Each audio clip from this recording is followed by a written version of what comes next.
Fala pessoal, estamos começando aqui mais um Torocast e hoje é especial demais. Estou aqui com Álvaro Romano, Alvinho, nosso mestre, nosso treinador, muito tempo, né, Alvinho? Quanta história, hein, mestre? Muita história. Pô, é um grande prazer, ó. Hoje é um dia especial mesmo, de verdade. Né? Muitos anos de amizade, muitos anos de trabalho. Conheço seu trabalho. Era um grande fã antes de conhecer pessoalmente. Fã quando eu vim para o Rio. Né? Você já era um cara que era muito conhecido, já treinou muita gente boa. Eu ouvia falar muito do trabalho, não tive contato. Quando eu tive contato, né, melhorou muito. Né? Na minha parte de jiu-jitsu, mobilidade, boxe. Nessa parte do MMA também, usamos bastante, eu e meu irmão. E hoje eu tô aqui com você, né? Você veio pro Brasil, tá voltando, meu filho, a casa torna, tá aqui de volta pro Brasil e tá aqui no Torocast, aqui dando essa moral pra gente. Pô, obrigado aí pelo convite. Isso aí é importante também, esse teu depoimento, né? Porque às vezes as pessoas não conhecem, eu falo, quando conhece o trabalho e pratica, um pouquinho mais perto, né? Aí você tem noção realmente do que a gente é. Realmente muitas histórias, né?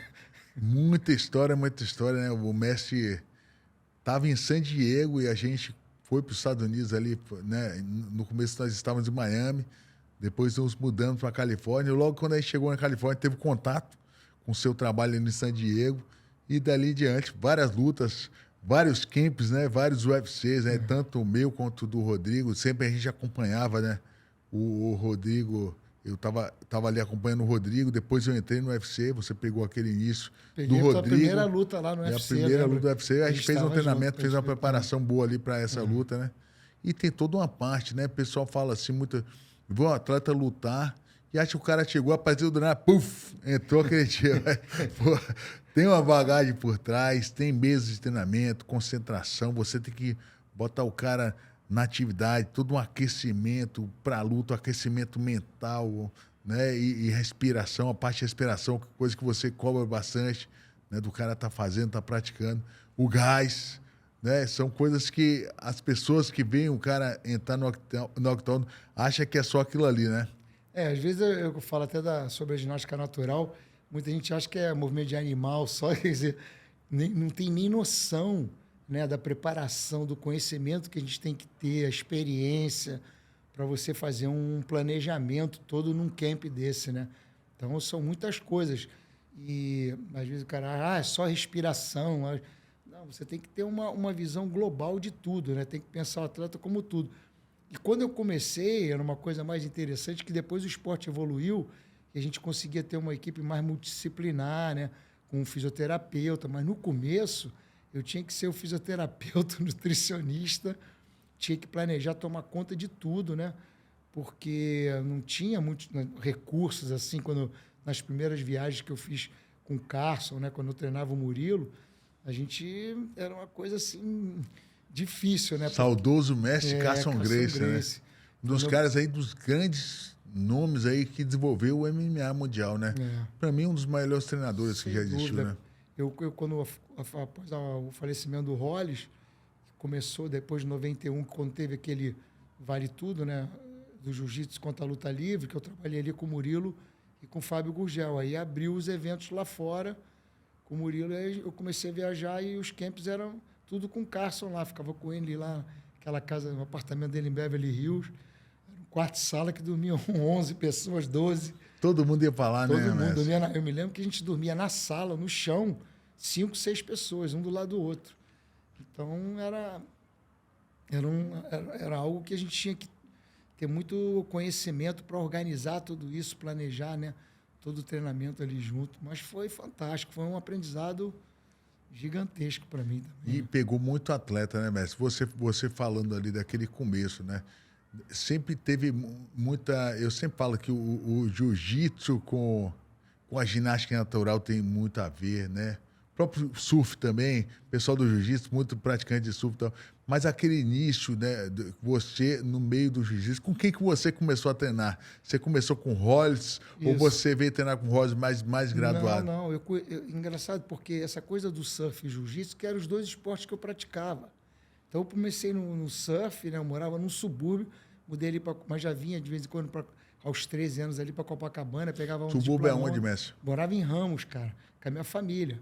Eu só me mudei para Copacabana quando eu tinha 13 para 14 anos. Mas antes eu tinha uma tia, aí eu pegava onda de planonda.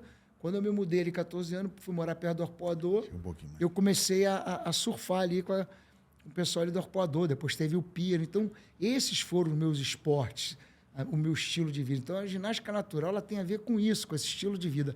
E eu praticamente fiz eu levei a galera do surf para treinar jiu-jitsu, porque eu conheci o Hollis em 1976, no Peru. Eu conheci o Hollis fora dos tatames. 76 foi o ano que eu nasci. Pois é, cara. 47 anos atrás, isso? 47 eu conheci o Hollis no Peru, porque ele tava surfando lá também, e a gente se encontrou na rua, estava com um amigo comum, ele falou, eu estou morando lá numa casa, eu estava alugando um quarto nessa mesma casa. Então, nós ficamos um mês e pouco ali juntos, surfando, tudo. Ele falou, quando você chegar no Brasil, você vai direto para a minha academia para você começar a treinar. Mas não tinha a galera do Arpoador treinando lá. O único amigo meu era o falecido Renan Piquitangui, que conhecia ele, mas a galera ainda do surf estava mais no surf. E fui eu e um amigo meu, Fábio Santos, nós fomos treinar e, ao mesmo tempo, eu comecei a cursar Educação Física na Universidade Gama Filho. E a Gama Filho, nessa época, ela tinha os atletas... Você fez na Gama também? Eu fiz Gama Estudei Filho. na Gama. Só Gama tinha dois centros, né? Jacarepaguá era a parte da na Educação Piedade, Física, eu na estudei Piedade. nos dois. Dos dois, né? Só que a Gama Filho, nessa época, tinha o Pedro Gama Filho, que era um incentivador do esporte, e os atletas olímpicos de judô, de atletismo, eram da Gama Filho. Então, eu convivi muito com esse pessoal. Oswaldo Simões. Bolsistas da Gama Filho também. Tinha um grande incentivo para a sim. galera poder fazer faculdade nos atletas. Então, tinha o Oswaldo Simões, o Luiz Virgílio, eram atletas olímpicos. E eu comecei a treinar judô com eles. E eu comecei a participar dos treinamentos e ver aqueles treinamentos olímpicos, para a Olimpíada, tudo. E não tinha uma preparação física no jiu-jitsu. Nessa época, a galera surfava e treinava. Só comendo tatame, né? Então, não era uma preparação física específica. Não era para força, não, né? Para não tinha uma mobilidade. Tá? Então, eu comecei o Hollis. Na época, eu treinava com o Hollis. O Hollis foi o meu grande mestre. Fui até quase faixa marrom com ele. Eu recebi a marrom do Carlinhos Gracie uma semana depois que ele faleceu, em 82, isso, quando eu recebi minha faixa marrom. E eu começava já nos aquecimentos, eu começava a ministrar os aquecimentos na academia, a gente conversava. Uma época ele quis fazer, por exemplo, o Hollis era um visionário, né? Que ele quis fazer musculação, que ele queria ganhar peso. Então, o Fábio Santos dava aula ali no Leblon, o aparelho era aquele gladiador, que tinham vários exercícios num aparelho só, que era numa sala mínima, naquela época, musculação. Então, nós acabávamos o treino, íamos fazer essa musculação. Segunda-feira tinha uma corrida nas paineiras. O Hollis já tinha essa consciência da importância da preparação física, né, para o jiu-jitsu. Então, ali foi começando toda essa experiência. Desde 1977, eu comecei a aplicar primeiro no meu treinamento, que eu acho que para você ter conhecimento, você precisa de tempo, porque tem uma diferença entre a informação e conhecimento. Às vezes você... eu tenho um negócio que só eu vou praticar. E você tem uma informação. Então, eu comecei a aplicar no meu treinamento e depois eu comecei a aplicar no treinamento de outros atletas. E aí, eu recebendo esse feedback, eu comecei a planejar, entender mais de preparação física e criar o meu sistema de treinamento até chegar a vocês, anos e anos depois, e vocês falarem, né, acreditar e ver o resultado disso aí, né? Mas foram muitos anos, mais de 40 anos ali estudando, trabalhando, né? E foi interessante porque o Hollis também tinha essa parte muito de treinamento mental, ele e o Carson. Uma coisa até empírica, mas que funcionava muito. E eu levei isso muito para a minha preparação física. Depois fui com o João Alberto Barreto, em todos os livros, o livro que ele tem de psicologia do esporte, comecei a ler muito. Livro preto, capa preta, bacana. Então, eu comprei esse livro muitos anos. Logo quando eu cheguei no Rio, que ele falava de treinamento mental, das fases da preparação física, que você tem que observar para o atleta não perder o rendimento dele. Detalhes, desde do aquecimento que você faz no dia da luta, né? Desde o treinamento mental que você faz uma semana antes. Então, é o que eu falo, é muita coisa, né? Hoje o esporte ficou bastante profissional e o surf está começando a caminhar para isso também, porque o surf também, eu fui no Havaí, treinei todos os andiários, todos esses surfistas, eu via também que falta ainda também um trabalho mais profissional, assim, entendeu? Com esses atletas, que eu ainda tá bastante amador, já melhorou bastante, mas ainda está bastante amador. Então, foram os dois esportes que eu sempre estive presente, né? E para uma coisa que assim, você observa bem, né? O exercício bem feito, né? Você fazer o movimento de forma correta, essa parte de mobilidade. Para o jiu-jitsu é muito importante, né? O cara tem que estar com uma mobilidade boa, de quadril, legal. Você tem que ter essas explosões de levantar, ir para o solo, subir esses exercícios de solo que você desenvolve bastante com a ginástica natural. Nesse começo, quando você foi desenvolvendo e foi colocando os atletas, você já viu o cara já mudar, né? Eu vi na época o Murilo fazia aquilo ali, né? Quando eu comecei a treinar com o Murilo, se eu não me engano, em 1999, ali, então, eu já vi ele diferente, já fazia um jiu-jitsu diferente, porque ele já era um cara mais flexível, tinha mobilidade e essa consciência corporal que ele tinha da respiração, com o movimento, ele soltava e respirava na hora e tal. Aquilo era novo para mim, depois eu vim entender por que ele fazia aquilo, né? Porque eu sempre falo assim que a qualidade na execução do movimento é a coisa mais importante. Quando você tem qualidade de movimento, você economiza energia, entendeu? Você aumenta a intensidade do treino, que você executa com mais perfeição. Então, eu fui muito focado nisso aí. O treinamento que eu fiz, assim, de treinar várias horas por dia, eu também não tinha alongamento nenhum. Naquela época, a gente não se fazia alongamento, não se conhecia alongamento. Então, eu fui buscando isso. Mas isso você tem que treinar. Você tem que... É uma coisa sua. Anos e anos, né, mestre? É própria, porque não adianta você aprender isso ali de uma maneira e você levar daquela maneira para o resto da tua vida. Quando você vai trabalhar com outros atletas...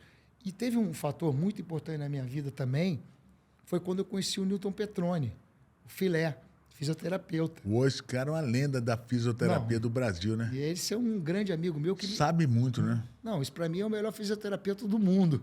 Eu viajei 43 países.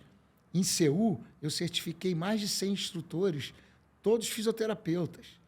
E eu fiquei... Só que o Filé, eu tive a oportunidade de estar com ele dentro da clínica dele durante alguns anos, que quando ele assumiu a Universidade de Estácio de Sá como diretor, ele tinha a clínica e ele me convidou para ministrar aulas nos cursos de fisioterapia e educação física da universidade. Então, junto disso, todo dia eu estava na clínica dele ali e eu conheci ele numa coisa interessante. Que eu tive uma... Ele era na Estácio ali, ali na Barra. Da Barra, né? Eu tive uma lesão no joelho e fui a 6 médicos. Todos falaram que tinham que operar o meu joelho. E nessa época, isso há mais de 30 anos atrás, ele atendia numa casa lá na Barra. Quando eu cheguei lá, ele me botou pegou câmera de pneu de bicicleta, um skate e um pé de pato. Recuperou meu joelho com isso. Aí eu falei... E eu mostrei um vídeo que eu tinha até em preto e branco, que está na internet, de eu me fazendo uma movimentação. E ele olhou e falou, isso tudo que eu imaginava para fisioterapia, de propriocepção, para reabilitação, mas eu não sabia como fazer, eu não imaginava. E aí ele me convidou para trabalhar. Quando o Vitor teve uma lesão na cervical, eu levei o Vitor lá, a gente ficou trabalhando junto. Ronaldo na Copa de 2002. Caramba, isso aí foi, né? Foi uma experiência, né? Da Copa, a responsabilidade que ele teve, ele para recuperar o Ronaldo ali naquela época. E com pouco tempo, né? E ele a responsabilidade que ele me colocou também. Quando ele me convidou, um dia ele me chamou e falou, tem um desafio para você, a gente tem que ganhar o arco do movimento. E eu fiquei ali... O Ronaldo era o cara, né? Não, foi aquela Copa que ele foi artilheiro. E foi um trabalho que a gente fez em conjunto ali durante meses, entendeu? Então eu aprendi muito ali. Aquilo foi quase uma universidade para mim, ou mais. Então, ali eu comecei a botar os protocolos. Por exemplo, quando eu fui treinar o teu irmão, o Minotauro, para a luta do Randy Couture... Ele estava lesionado, vinha de lesão, né? Vinha, quadril, né? Estava muito lesionado, estava com dificuldade até de andar. E eu tenho vídeos disso aí. A gente começando o treinamento ali, a gente ficava 1h30 para aquecimento, 1 hora de treino de recuperação depois do treino. Isso tudo foi muito importante. Então, veio com um resultado muito bom, né? Depois do treinamento, a luta dele lá com o Randy foi... Não, ele estava diferente, com muito mais mobilidade, né? Que ele veio de uma lesão, ficou um tempo, operou o cruzado, né, mestre? Tinha operado o cruzado, Sim. Ele teve umas lesões muito, muito duras aí no cruzado e depois veio daquela lesão na lombar que ele tinha, estava tudo duro, Aí você foi e colocou ele para treinar, Foram e horas e mobilidade, horas e mobilidade, horas e horas. E aí, e uma coisa que eu vi, assim, que você tinha... Era até engraçado, porque ele tinha outras preparações de outras lutas, e eu sempre brinco, assim, que o atleta de MMA é duro, porque ele tem que treinar o máximo do jiu-jitsu, que o professor de jiu-jitsu bota ele para treinar o máximo. O cara quer tirar o couro no Muay Thai, aí o cara quer tirar o couro no wrestling. Eu falava muito isso. Veio, e chega na hora da preparação física, da musculação, quer ripar ele no peso. Mas- Aí mata ele para as outras lutas, que é para o específico. Mas isso era e o grande você erro, tinha que né? deixar ele com mobilidade e recuperar ele para os outros treinos também. Aí sempre aquela discussão boa, lógico, saudável, mas que você tem que ali colocar um central e falar qual a carga de acúmulo desse cara dessa semana que ele fez também, né? Aí entender aquilo ali para não estourar o cara. O cara estoura em meio de um mês, né? Esse era o grande erro que tinha na preparação física de luta. Porque era engraçado até, né? Quando eu observava. A gente ia para uma sessão de treinamento. Uma sessão de treinamento, você tem aquecimento, a parte principal, a parte final. Quem comanda o aquecimento no futebol é o preparador físico. Por que na luta era diferente? Então, tinha treino de boxe, por exemplo, o wrestling, chegava aqueles gringos, o cara dava meia hora de flexão de braço para depois entrar no wrestling. Chegava de tarde, tinha Muay Thai, o cara dava meia hora o cara de cansava aquecimento. só no aquecimento. Então, o que aconteceu? Quem tem que planejar essa sessão de treinamento é o profissional de educação física, é o preparador físico, que trabalha em conjunto. Então, o que eu comecei a fazer? Aí tinha muito atrito. Eu falava, não, aquecimento eu vou fazer, porque eu sei como é que vai ser esse aquecimento. É um aquecimento, tem que trabalhar mobilidade, eu tenho que preparar ele para fazer a parte principal. Ele não tem que se acabar na preparação física, seja no treinamento, tem que se acabar o quê? No específico, que é a luta. Então, esse aquecimento é a coisa mais importante, é o aquecimento, que você ali prepara. Teve vários, eu sinto muitas coisas de vocês. Lembra que vocês chegavam, às vezes, para treinar no dia seguinte, hoje eu estou todo quebrado, não vou treinar. Eu falava, tá, vamos fazer uns 20 minutos.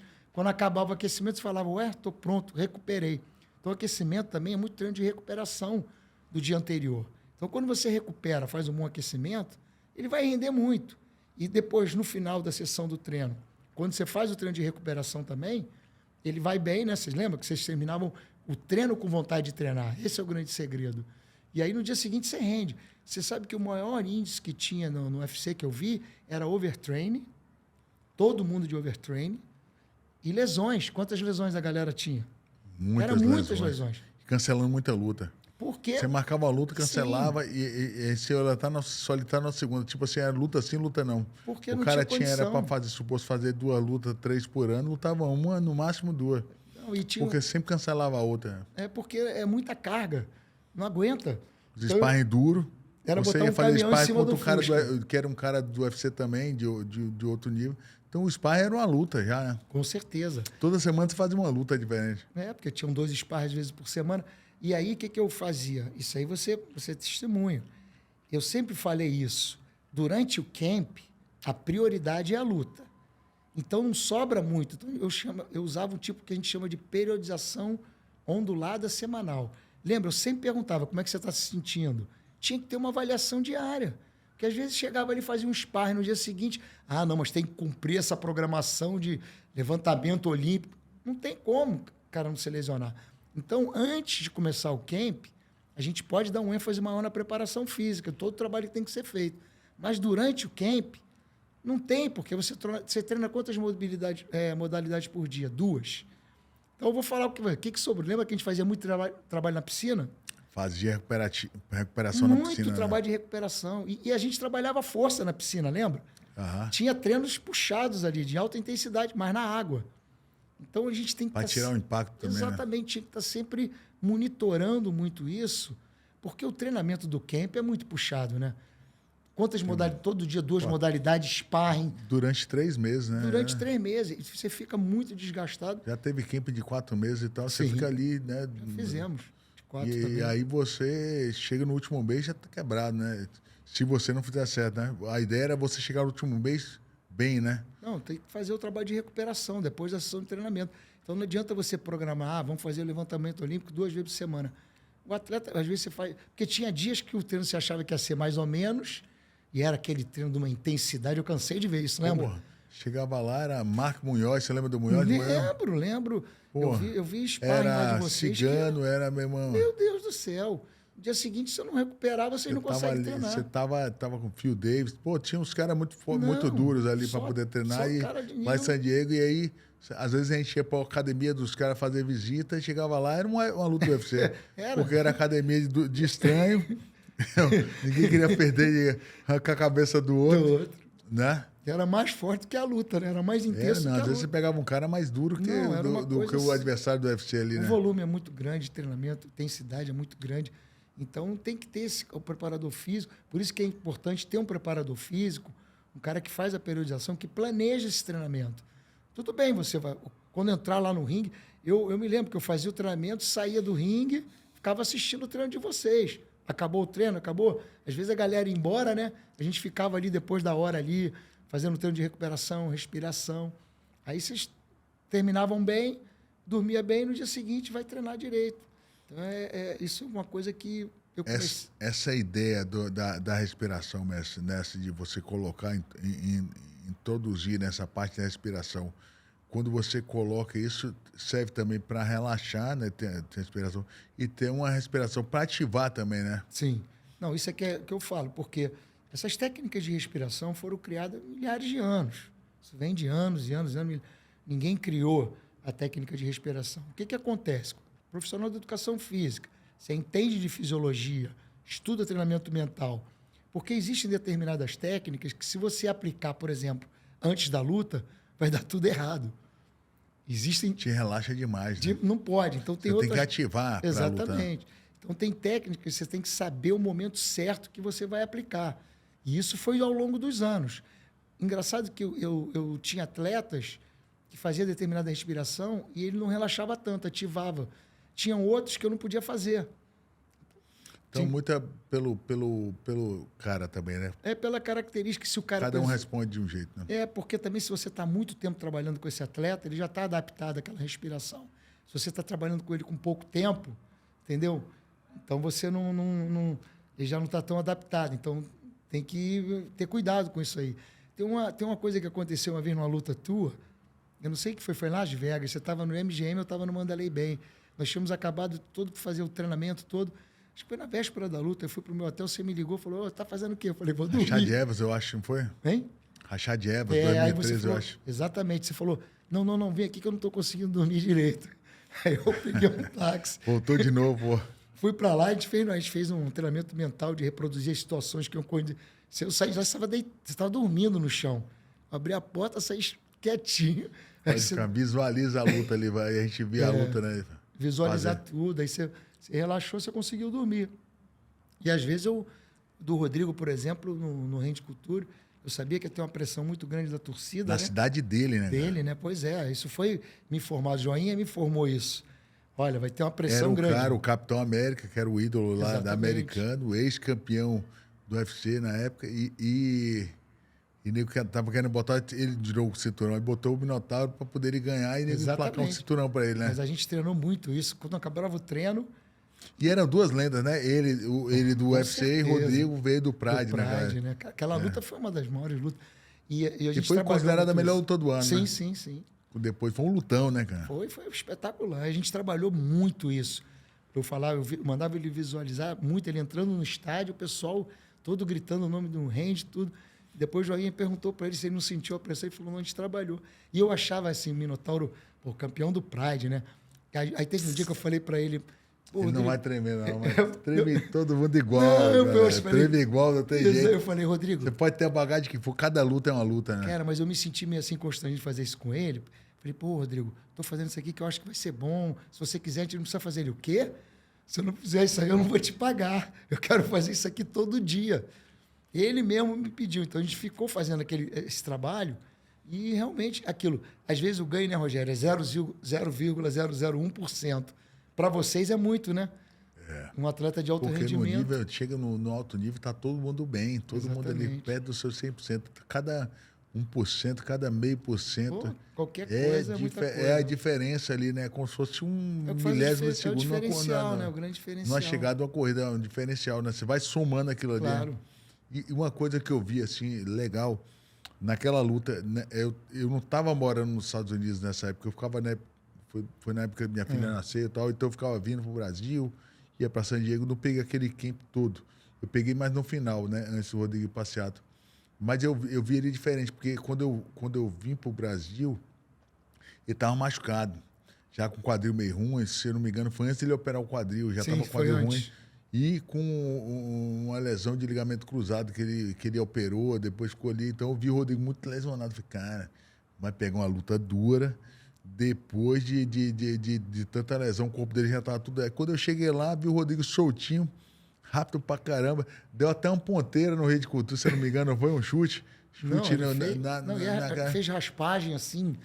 Raspagem, parecendo um garotão de jiu-jitsu, assim, falei, pô, raspando sem kimono, uma mobilidade muito boa, né? Foram muitos dias de trabalho, né? E você trabalhando essa parte, né? Aquelas investidas de quadril que você faz, né? Com aqueles movimentos ali, bastante.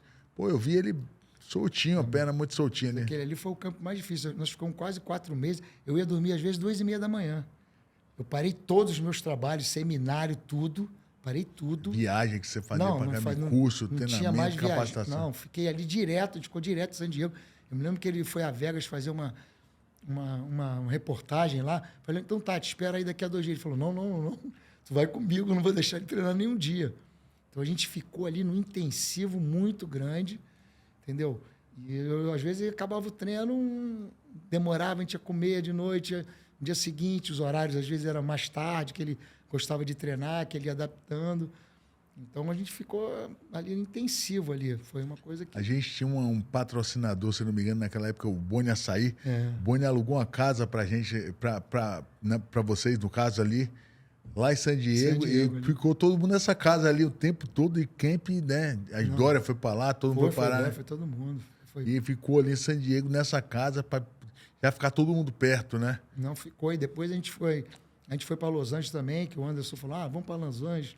Também ficamos numa casa lá, ainda ficou treinando um pouco lá também. Então, era o tempo inteiro muita gente, né? E muita gente, só talento junto, todo mundo Tava junto. O Cigano, o Anderson também colou também ali, né? O Rodrigo. Veio o Rodrigo.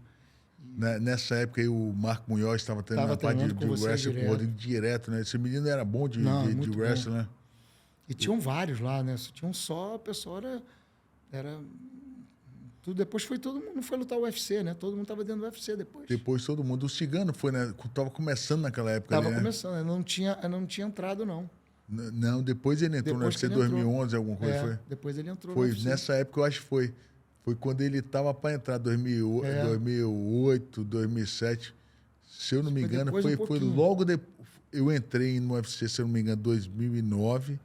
E 2008, essa luta, 2007. E o Rodrigo foi pro UFC 2007. Essa foi. Ou 7 ou 8 ali.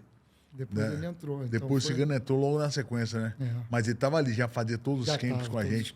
Viajava para San Diego. Isso. Para fazer. Fez muito treino com você também, né? Essa parte de mobilidade. Também, fez bastante treino. A gente treinava de noite, fazia o aquecimento e vinha todo mundo junto. Aí depois eu pegava o Rodrigo e fazia um específico para ele, né? Mestre, e quando você começou a fazer a ginástica, né? E dessa parte das capacitações, você fez o programa, você fez, né? E hoje, eu já fui em alguns lugares e vi a galera, faz ginástica, e a galera reconhece o trabalho. Pessoal de educação física, né? Muita gente já conhece, né? Tem muita gente que já fez capacitação com você. Você fez capacitação em vários países, né? Bem dizer assim, rodou o mundo, né? Fazendo as capacitações assim. E é legal, né? Hoje você, por exemplo, tem aquela menina, a mulher do Caveira, né? Do Bruno Caveira, ela fez com você também, sim, né? Sim, e ela ensinou lá pra galera lá das escolas também, né? Eu vi que os meninos estavam fazendo movimento. Eu fui a Dubai também, lá em Abu Dhabi. Coloquei lá também em Dubai, implantei lá em Dubai, em Abu Dhabi. Eu tenho instrutor certificado em 56 países. 56 países? Eu viajei 43, né? Que eu fui ministrar curso.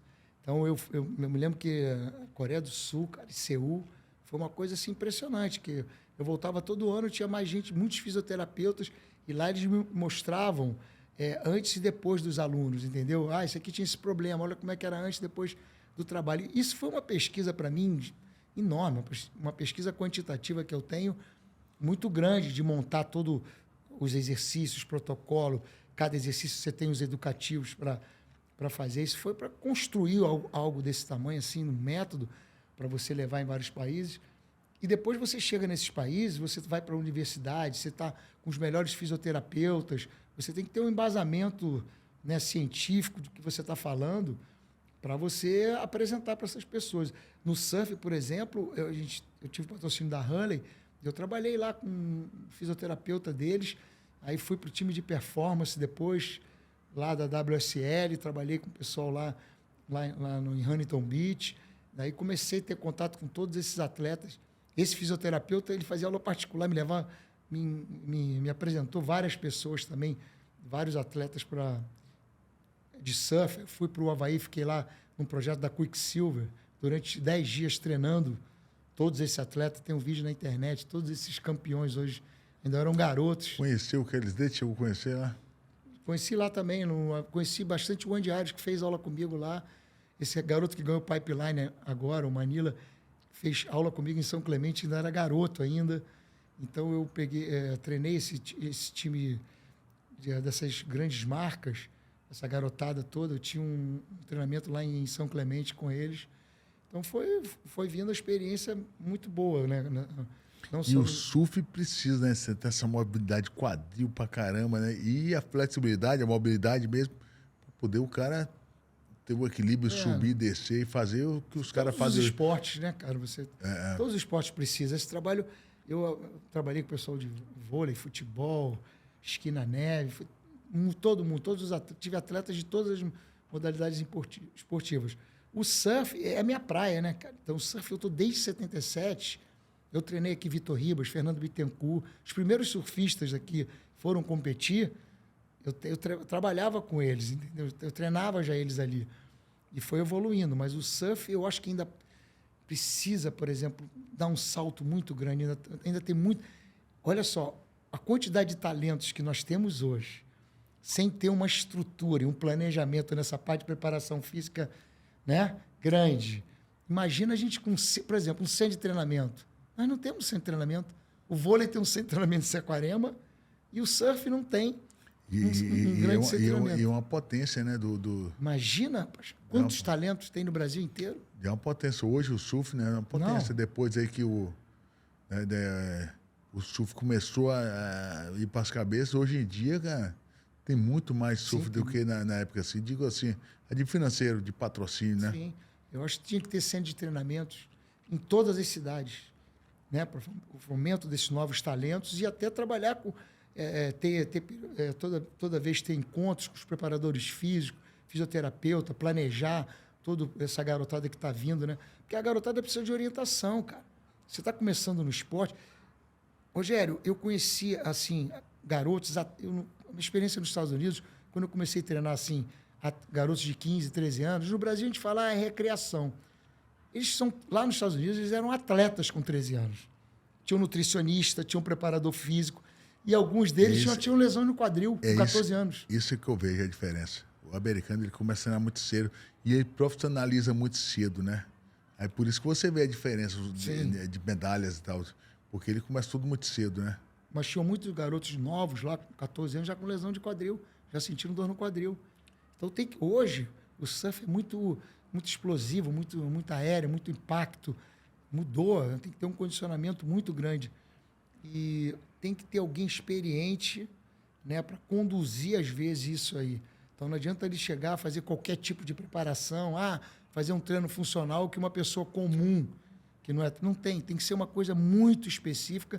E eu acho que esses centros de treinamento... Específica para os movimentos exatamente, que ele vai fazer. Precisa ser exercício para compensar os movimentos que eles fazem. Às vezes eles vão fazer esse funcional e fazem os mesmos exercícios nas mesmas angulações que fazem o surf. Então não tem, é uma sobrecarga muito grande. Então tem que ter os centros de treinamento, pessoas preparadas, né, pessoas experientes. O Brasil é uma coisa assim impressionante no surf, no MMA. É só ajustar isso. Mas às vezes o que acontece? Nós temos bons, até dirigentes, o pessoal que está assumindo aí agora, mas eles não têm esse conhecimento para trabalhar nessa área, entendeu? Então, precisa trazer também, ver que isso é muito importante organizar os campeonatos, que vai aparecer os novos talentos, tudo isso é importante. Mas o principal é você dar uma estrutura para esses novos talentos prosseguirem, porque senão vai ficar aquele funil de sempre. É desde trabalhar a base, né? Sim. Dessa criança, desse jovem, desse pré-adolescente, vai trabalhando até esse cara chegar numa e competição aí ninguém vai profissional. parar mais, né? meu amigo. Você vê quantos surfistas nós temos hoje, né? E tem uma coisa interessante também, que a gente fala da base. Mas esses atletas que estão hoje no topo, eles precisam dessa orientação também. Porque, por exemplo, eu sempre falo, né? Você foi um atleta de alto rendimento, você sabe, é muito difícil chegar, mas se manter é muito mais difícil ainda. Porra. Aí quando ele chega lá, que fala, agora eu cheguei no UFC. Chega lá, é o campeão mundial de wrestling, campeão de kickbox, de Muay Thai, do mundial. Só os melhores. Agora que ele chegou na Copa do Mundo, do negócio assim, né? Então quando o cara chega também no surf, que ele chega... Que ele vai lá na o que o Anderson fez, né? o que o Zé Aldo fez, manter por tantos anos o Minotauro. Então é muito difícil você ter essa manutenção, porque eu falo, depois que chega, fui campeão mundial. Agora, amigo, tem que mudar tudo. Como assim? Mas eu fui campeão mundial com esse treinamento. Não. Agora a pressão vai ser maior, entendeu? Molecada tá estudando. Vai ser tudo diferente. Molecada então, sabe o seu jogo, né? Você tem que o quê? Acrescentar. Então, isso aí, de repente, você traz um psicólogo. Você está entendendo? Pode fazer toda a diferença. Que vai trabalhar já a preparação, a parte mental dele, para receber essa pressão toda. Você vê que está acontecendo muito no surf, né?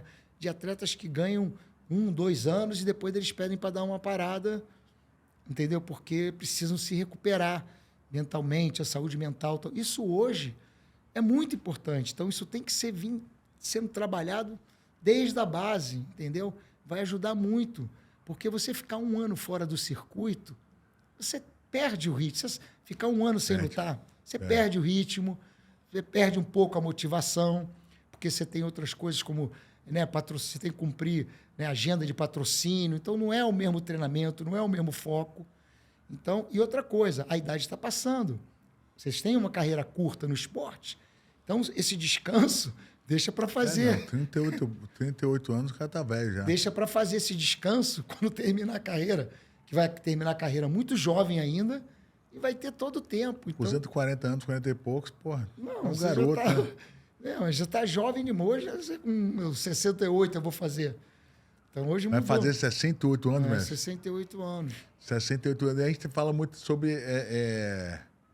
Eu vejo que você tem um trabalho bacana também, com essa questão de palestra, você, né, você fala muito bem sobre essa questão de alta performance, qualidade de vida, longevidade, que é onde o cara, um executivo, por exemplo, está numa empresa e ele recebe muita pressão ali, né? Você trabalha essa parte da longevidade, o cara alivia o estresse, fala sobre essa questão da inspiração, de cuidar da saúde, porque o corpo é uma máquina. Você usa aquela máquina ali, mesmo você vai...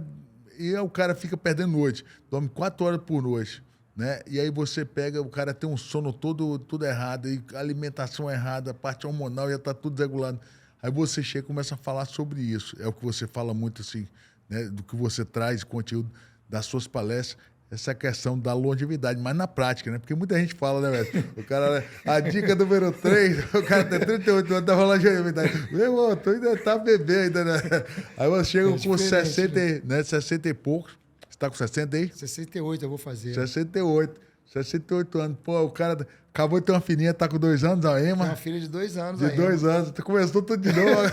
Depois de 2 anos. Vou te falar, mestre. Tem que ter disposição para ter uma filhinha de 2 anos. Você tá baixando com ela todo dia. Por isso que tem que estar bem, tem que treinar mais ainda. Eu falo, conforme você vai ficando mais velho, você tem que treinar mais. E tem relação, mesmo o atleta de alto rendimento com o executivo, tem muita coisa a ver. Eu falo muito isso nas minhas palestras. Você está trabalhando, né? Em intensidade de alta performance. Né? E aquilo que tu falou. Não adianta você com 38 anos, 40 anos, hoje eu vejo ser especialista em longevidade, você não vai ser. Porque tudo que você está imaginando pode ter certeza que vai ser diferente. Na sua prática, exemplo, né? Eu tenho um conceito completamente. Eu falo que qualidade de vida é você chegar aos 65 fazendo o que você fazia aos 30. E chegar aos 85 independente. Não na mesma intensidade. Então, você poder... Imagina 85 anos, você poder viajar, poder passear, poder desfrutar de tudo que você tem na vida. Isso é fantástico. Mas, para isso, Não existe uma regra ou coisa. Que às vezes o cara fala, depois que ficar velho tem que ir só para academia fazer só musculação. De jeito nenhum. Você tem outros fatores importantes. Por exemplo, eu acho fantástico e eu indico sempre para meus clientes mais velhos, a 60 anos, você já surfou? Não. Então você vai aprender a surfar. Nós vamos fazer uma preparação. Isso é um desafio fantástico. Você está em contato com a natureza, vamos colocar um kimono. Eu estava em Nova York ministrando um seminário e tinha uma senhora de 63 anos que é a campeã total aí de sem kimono. Ela fez o meu seminário... 60 e quantos? 62 anos. Ela fez meu seminário melhor que muitos que estavam ali. Bacana, entendeu? Hein? Então, foi fantástico. Então, hoje em dia, mudou. Então, às vezes, você fala... eu vejo, às vezes, o cara indicando... vamos fazer isso, vai para musculação todo dia. Musculação é muito importante. Mas você pode treinar força, areia fofa. Porque existe uma diferença, Rogério, desses caras tudo forte, achando que... a sua saúde tem que ser avaliada pela sua energia. Os músculos são só consequência. Então, as pessoas às vezes veem o cara muito com uma massa muscular e às vezes aquilo é um corpo estético, não um corpo funcional. O que seria um corpo funcional? O cara é forte, mas ele consegue nadar, consegue surfar, consegue correr na areia fofa, fazer um treinamento diversificado, subir a Pedra da Gávea. São coisas que estão em contato com a natureza, prazerosas. Isso eu venho estudando há muitos anos. Eu estudei muito o homem primitivo, né? Aquelas que ele fazia, aquelas atividades, as atividades físicas do século XIX. Isso é muito... tem muito conceito, né? Que vem ao encontro do que eu faço. Então, fundamentei muito o meu trabalho nisso. E hoje, você vê depois da pandemia, todo mundo, fica em contato com a natureza, procura ficar mais, né? Fazer as atividades ao ar livre. Em 96, eu fui num congresso... Você falando uma coisa que você já fala há muito tempo, Há muito tempo. Eu fui num congresso em Portugal e teve uma mesa redonda com os maiores especialistas na Faculdade de Motricidade Humana e Movimento Humano. Eles falaram, em 96, a atividade dos próximos anos vai ser os esportes radicais em contato com a natureza. Lá atrás eles estavam falando isso. E hoje em dia, olha o que isso cresceu. Então, o idoso entre parentes, 60 anos, 65 anos, é muito importante ele começar a descobrir isso. Então, você pode fazer força, por exemplo, dentro da água. Treinamento na água, né? Com aqueles palmar grandes. Hoje eu fiz o meu treinamento na água lá, antes de vir para cá. Estava lá fazendo força dentro da água. Amanhã eu vou fazer na... Você não para, né? Você continua treinando todo dia, né? Eu treino todo dia, de domingo a domingo. Eu treino todo dia. Quando eu estou mais cansado, aí eu mudo um pouco o treinamento, entendeu? Eu faço... Mas todo dia. Para mim é uma coisa... Atividade física é remédio. As pessoas precisam entender. Porque chega na terceira idade, lá o idoso, compra aquela caixinha de remédio, né? E fica só... Atividade física é remédio. As pessoas precisam entender isso. Que você vai, né, melhorar a sua saúde, vai melhorar a sua longevidade através da atividade física, através da alimentação, né? Através do repouso. Atitudes mentais positivas, são vários fatores ali para você integrar tudo junto. E eu sempre falo uma coisa que, né, quando os primeiros, né, humanos, desde os primatas, o cara caçava, o cara pescava, o cara subia em árvore, e hoje em dia o cara está numa sala em frente ao computador o dia todo, movimento, né? E ele não faz nada, ele vai para casa, dorme um dia para o outro e comendo. E antigamente o cara comia natural, era verdura, frutas, tudo natural, peixe, né? Caçava, ele saía numa atividade constante. Hoje ele está parado, comendo mal, comendo comida, gordura saturada, comendo, né, muita carne, comendo tudo errado. Então, hoje, né, a propensão dessas doenças vem muito disso aí, né? Falta de atividade com alimentação errada. Aí né? vai colocando um remédio, aí toma um remédio para uma coisa, depois tem que tomar um remédio para outra, tomar um remédio para outra, e os efeitos colaterais, às vezes, disso. Então, porque as pessoas acham que se cuidar dá muito trabalho. Não dá, porque é isso que eu falo. A mídia mostra algo impossível. O cara tem que ser aquele cara forte, cheio de músculo.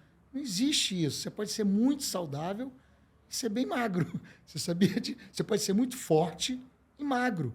Se você fizer um teste, pegar esses caras com muita massa muscular, leva eles para correr na areia fofa 30 minutos. Me conta aquela história que você foi lá pro Arnold. Chegou lá no Arnold, tinha os caras militares lá. E aí os caras foram fazer barra, flexão e tal, e você tirou a onda com eles. Como é que foi? Eu não lembro direito como é que foi. Eu tava nessa época lá, e você, caramba, os caras estão ali, meu irmão. Não aguentaram não, fazer... Isso foi num UFC que eu fui, a gente estava junto. E aí, os Marines, eles montam um stand na feira, que é uma barra, e se você fizer 20 barras, você ganha uma camiseta. E nós tínhamos um amigo, lembra do Sérgio, aquele amigo, um amigo comum lá de San Diego, o Sérgio, que estava sempre com a gente, amigo do Helder, do Eldinho. O que operava, não? O doutor, ele mesmo. Doutor. E ele estava nessa feira e ele fazia aula comigo. Ele, Álvaro, vem aqui, você tem que ir lá. Eu falei, mas o que foi? Doc. Não, você tem que fazer, vamos lá, vamos ganhar a camiseta. Ele era fã pra caramba, ele comprou uma luva minha no leilão que tinha. Não, vendia, leiloava a luva, então ele era muito fã. E ele aí ele, fez, aí ele mandou você fazer. Me escreveu lá, falou, não, ele vai fazer. Tinha uma fila assim de mais de 20 caras, os caras faziam 10, 12, 15, 16. Barra mesmo. Barra, né? Tinha que fazer a barra, mas a barra completa. Eu lembro que eu estava no dia, mas não lembro, era muita gente, eu não fixei, não lembro mais. Aí você fez o... Aí eu fiz as 20 barras, ganhei a camiseta e os caras não acreditaram. Os caras... Nego fortão. Não, os Marines que estavam lá, quando eu comecei, não estavam olhando muito. Eu falei, isso aí vai parar em 5. Depois eu tive que fazer de novo, depois de um seminário lá em Las Vegas. Eles me reconheceram. Chegou coroinha, o cara, vou rodar a coroinha, nada, Mas eu fui para os Estados Unidos com 50 anos. E aí até o meu green card veio muito rápido, porque eu fui no FBI também, né? Fiz um treinamento lá dentro, fiz um seminário dentro do FBI, e esse seminário foi fantástico também. Foi uma oportunidade única, que nunca nenhum profissional da educação física tinha ido lá ministrar. Foi dentro do centro de treinamento deles em Washington, D.C., lá em Quantita. O Yamazaki que me levou. Ele dava aula pra, né? ele eu me lembro que eles. o primeiro contato, um dos primeiros, né, contatos que eu tive, foi lá na Estácio, a galera da Estácio falava muito de você e, se eu não me engano, o Fernando Margarida chegou a fazer alguns treinamentos contigo e tal. E aí, eu me lembro quando eu fui para 2002, se eu não me engano, estava lutando no Pride ali, e eu aluguei uma casa na Guarda em Baú. E aí você fez um treinamento com ele naquelas dunas, cara. Fazia. Aí ele me levou, meu irmão, que porra, subindo duna com canastu e descia. Nossa, até hoje. Tipo, né, de carrinho de mão descendo, flexão ali, andando na duna. A duna pesada, cara. Eu falei, pô, que treino é esse, cara? Até hoje eu faço esse treino. Porra, do Alvinho passou pra mim e tal. Em 2002, a gente alugou uma casa. Aí eu ia ter uma luta no Pride. Aí, numa que eu voltei de uma luta, e tem uma luta logo na sequência, eu lembro que eu lutava bastante lá. E aí eu falei, pô, mas vou fazer férias na Guarda. Não, vamos pra lá que a gente vai treinar na dunas. Pô, treinei pra caramba. Treinei, depois lutei de novo, fui bem na luta. Até hoje eu faço esse treino lá, vou muito lá. Fiz muitos vídeos, tem na internet vários vídeos meus lá, né, mostrando esse treinamento, inclusive.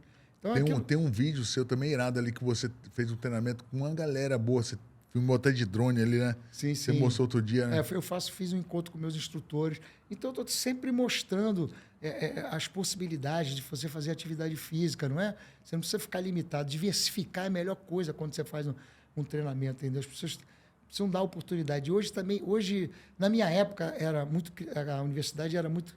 Você era obrigado a ser criativo. Hoje você vai, às vezes, passa ali na praia, todos aqueles personal trainers estão dando as mesmas coisas para todo mundo, né?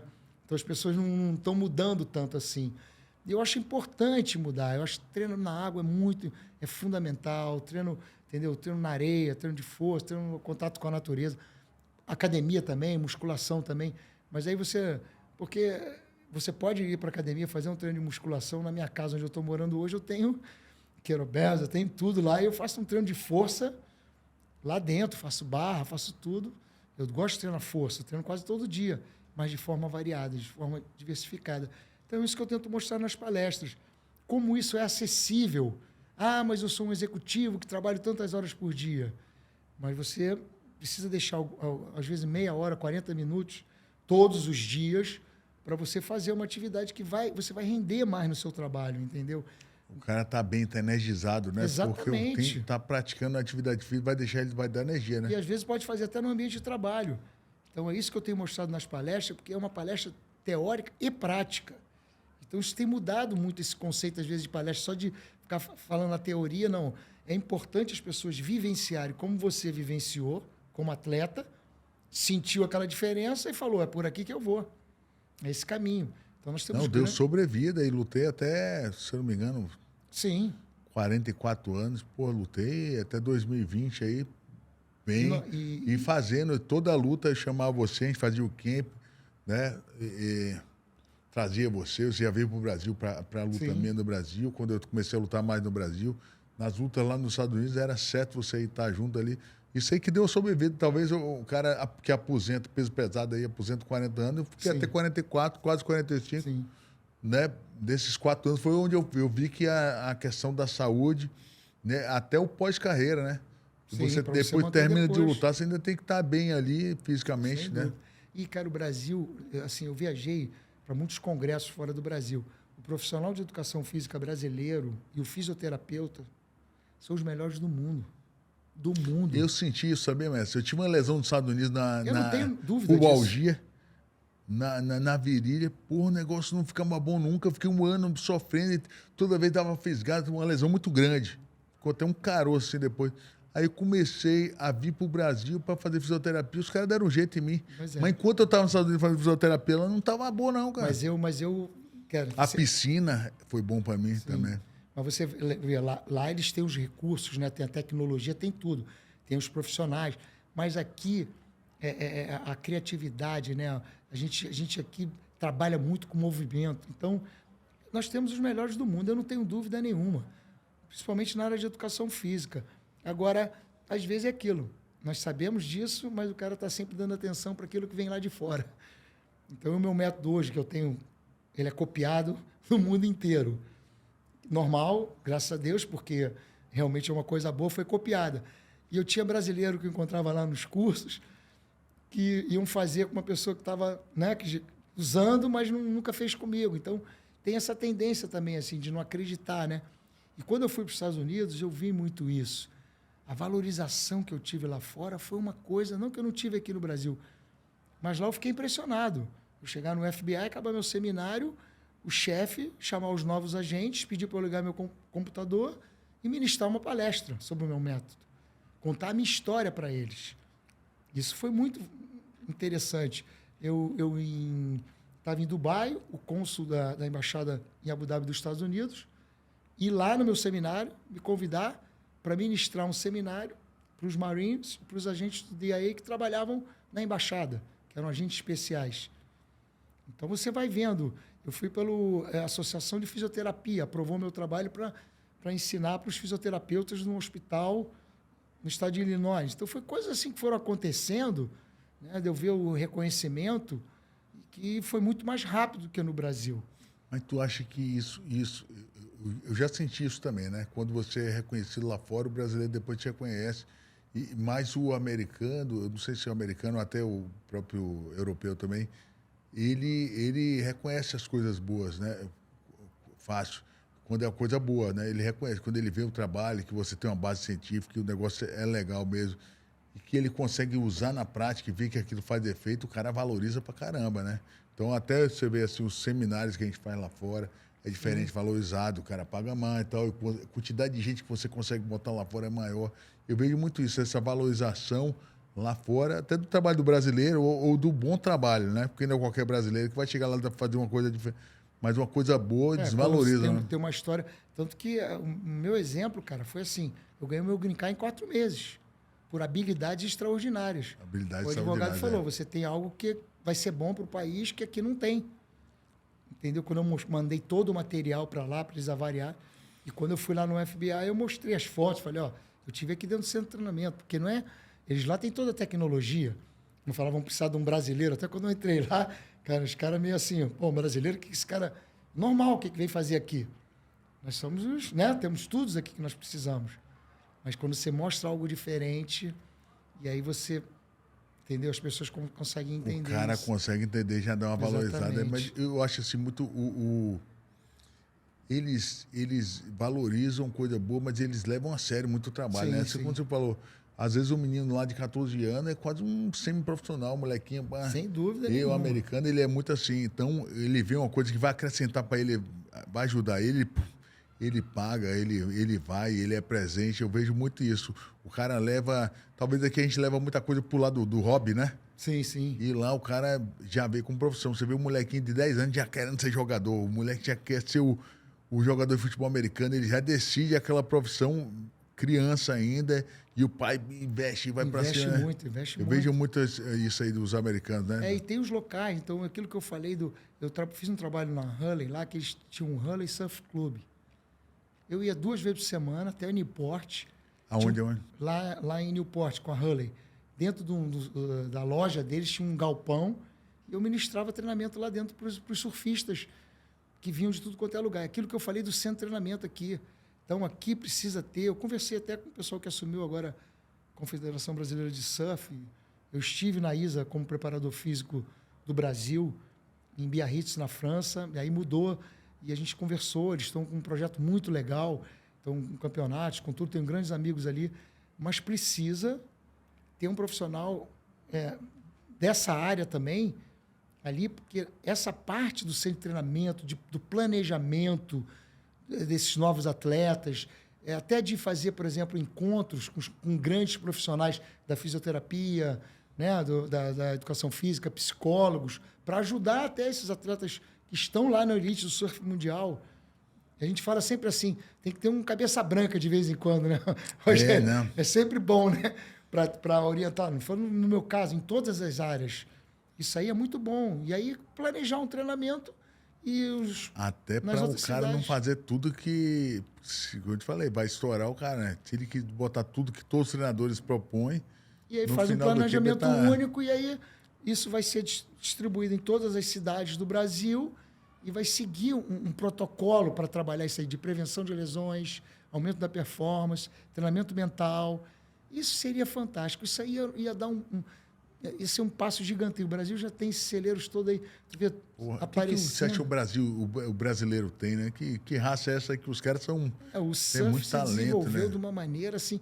Tu vê que é talento. Nem nessa surf, jiu-jitsu, você pega também, muito esporte. Jiu-jitsu, MMA, hoje tudo. É ginástica. Tudo. É porque o jiu-jitsu, nós temos aqui... Eles têm a oportunidade de treinar com os melhores, o MMA também. Né? Então, os outros esportes... Judô, boxe no Brasil também. Tudo. Nós temos grandes... Às vezes que falta realmente estrutura, né, para esse pessoal ter o treinamento, orientação. Então, tudo isso é bastante importante. Não fazer de forma empírica da cabeça deles, sair fazendo as coisas assim. Então, isso é bastante interessante. Você conseguir planejar esses centros de treinamentos, né, para ter pessoas ali para orientar. Igual tem o vôlei tem lá em Saquarema. Então, tem toda a estrutura. Olha o sucesso do vôlei. O Brasil pegou uma geração de vôlei muito boa e explorou aquilo ali. E hoje ele tem uma estrutura, né? Mas por quê? A gente sempre fala, quando ele vem medalha, vem mais dinheiro, não tem jeito. Né? Acho que vem da Caixa Econômica, talvez, das loterias, vem um dinheiro específico que é para o esporte. Exatamente. Que tem mais medalha, mais resultado. Geralmente, quando tem mais resultado, vem mais investimento e assim vai. Mas não tinha, mas por quê? Eu acho que nenhum esporte teve tanto investimento quanto o vôlei no Brasil. Né? Grandes treinadores, né? Bernardinho e companhia. José Roberto Guimarães. Mas teve muito investimento. Muito investimento. E aí, o que acontece? Conforme vai investindo... E outra coisa, né? Eu quando viajava com o Cássio, eu me lembro, que ficava lá 6 dormindo, nós íamos comer no Supplantation, que tinha um frango na sopa, e os atletas ficavam ali brigando, porque era a única proteína, que era um restaurante só de salada. Essa é a realidade que eu vivi. Então, eles ficavam brigando ali para tirar aquela proteína para poder comer. Catar uma carnezinha dentro do frangozinho. E os caras e foram campeões mundiais, foram grandes atletas nessa situação. Então, imagina se você tem uma estrutura como o voleibol teve depois com investimento. Quantos atletas mais iam ter? Como seria muito mais fácil? Então, para nós, preparadores físicos, os treinadores, você tem um salário, é muito mais tranquilo, né? Era uma luta, né, velho? Nossa Senhora! Era uma luta. E não ganhava, né? E a gente literalmente não ganhava. A luta, né, velho? A gente não ganhava nada, quase, cara. Às vezes não ganhava. Não ganhava a luta, mas não ganhava dinheiro, mas ganhava a luta. Geralmente ia lá, papava, né? Papava o resultado, né? Às vezes eu fiz muito assim, contrato de que ganhasse na luta, se não ganhasse, não ganhava nada. Mas eu tinha um amor pelo jiu-jitsu, pelo MMA, tudo, pelo esporte, eu gostava daquilo ali. Foi um aprendizado muito grande para mim, foi muito interessante. Então a gente ia, né? Porque não tinha, eu via o vôlei também. O basquete também começou assim. Lá atrás também tinha essa dificuldade, mas depois que teve o investimento, E a gente ficou muitos anos para ter esse investimento. Que vocês mesmo, vocês quando faziam o camp, quem bancava eram vocês. Na época. E a gente sempre foi, né, principalmente, né, eu e o Rodrigo ali, sempre foi gente que gostava de investir, né? Vocês investiram muito. Trazer treinador Sempre. gringo de fora, trazia alguma coisa diferente. Trouxe tailandês, trouxe wrestler da De todos que eu Rússia. trabalhei, vocês eram o que mais investiam. E aí, às vezes, assim, muito dinheiro da gente ficava no treinamento mais. Exatamente. Compensação. A gente queria ter um bom resultado para trazer gente boa junto. É o melhor time, né? Para estar ali com um time forte, né? Porque o camp de vocês, quantos atletas? Eu me lembro que fiz camp. Era 10, 15 cabeças ali. Em Dubai. Tinham 15, 20 pessoas em Dubai. Então era uma coisa assim. Hotel para todo mundo. Alimentação, tudo. Então vocês foram, que eu vi, foram os que mais investiram. Os outros ainda faziam um camp menor. Às vezes eu mudava esse conceito. O cara tinha esse conceito, não, olha só, para ser campeão tem que ser assim. Não pode ser. Então, voltando ao surf, hoje eu vejo, será que esses atletas do surf investem lá 20% do que eles ganham no treinamento deles? Eu não sei, entendeu? Então já melhorou bastante, já tem bastante investimento, já estão levando os preparadores físicos para viajar. Mas eu falo muito do surf porque eu vejo um potencial assim, e no MMA, né? Você vê os atletas hoje estão surgindo da onde? Né? De uma como é que se diz? De cidades pequenas, às vezes, né? Que não tem estrutura, né? Por quê? Aquilo ali é o prato de comida dele. Não tem plano B, meu amigo. Se não der certo, ele tá já superando, a forma desse cara sair dali, né? É a forma dele sair dali, Ele dá vai, 100%, batalha. E eu vi tanto essa coisa da alimentação. Os atletas, às vezes, não tem que comer aqui porque não tem que comer nesse lugar, porque o dinheiro não dá para comer. Eu olhava aquilo, eu falava, às vezes, atletas que iam lutar até o UFC mesmo, né? E se o cara vai com 3, 4 treinadores, são 4 pessoas comendo ali durante 15 dias. Bancando. Aí depois você faz um camp 2 meses lá fora, 2 meses ali de estrutura, alimentação, aluguel. Tem que ter uma estrutura gigantesca. Vocês alugaram uma casa ali em San Diego, ali em Mission, ali eu me lembro que ficava todo mundo ali. Então era uma coisa que, assim, tem um custo grande. Mas se você quer ser campeão, né?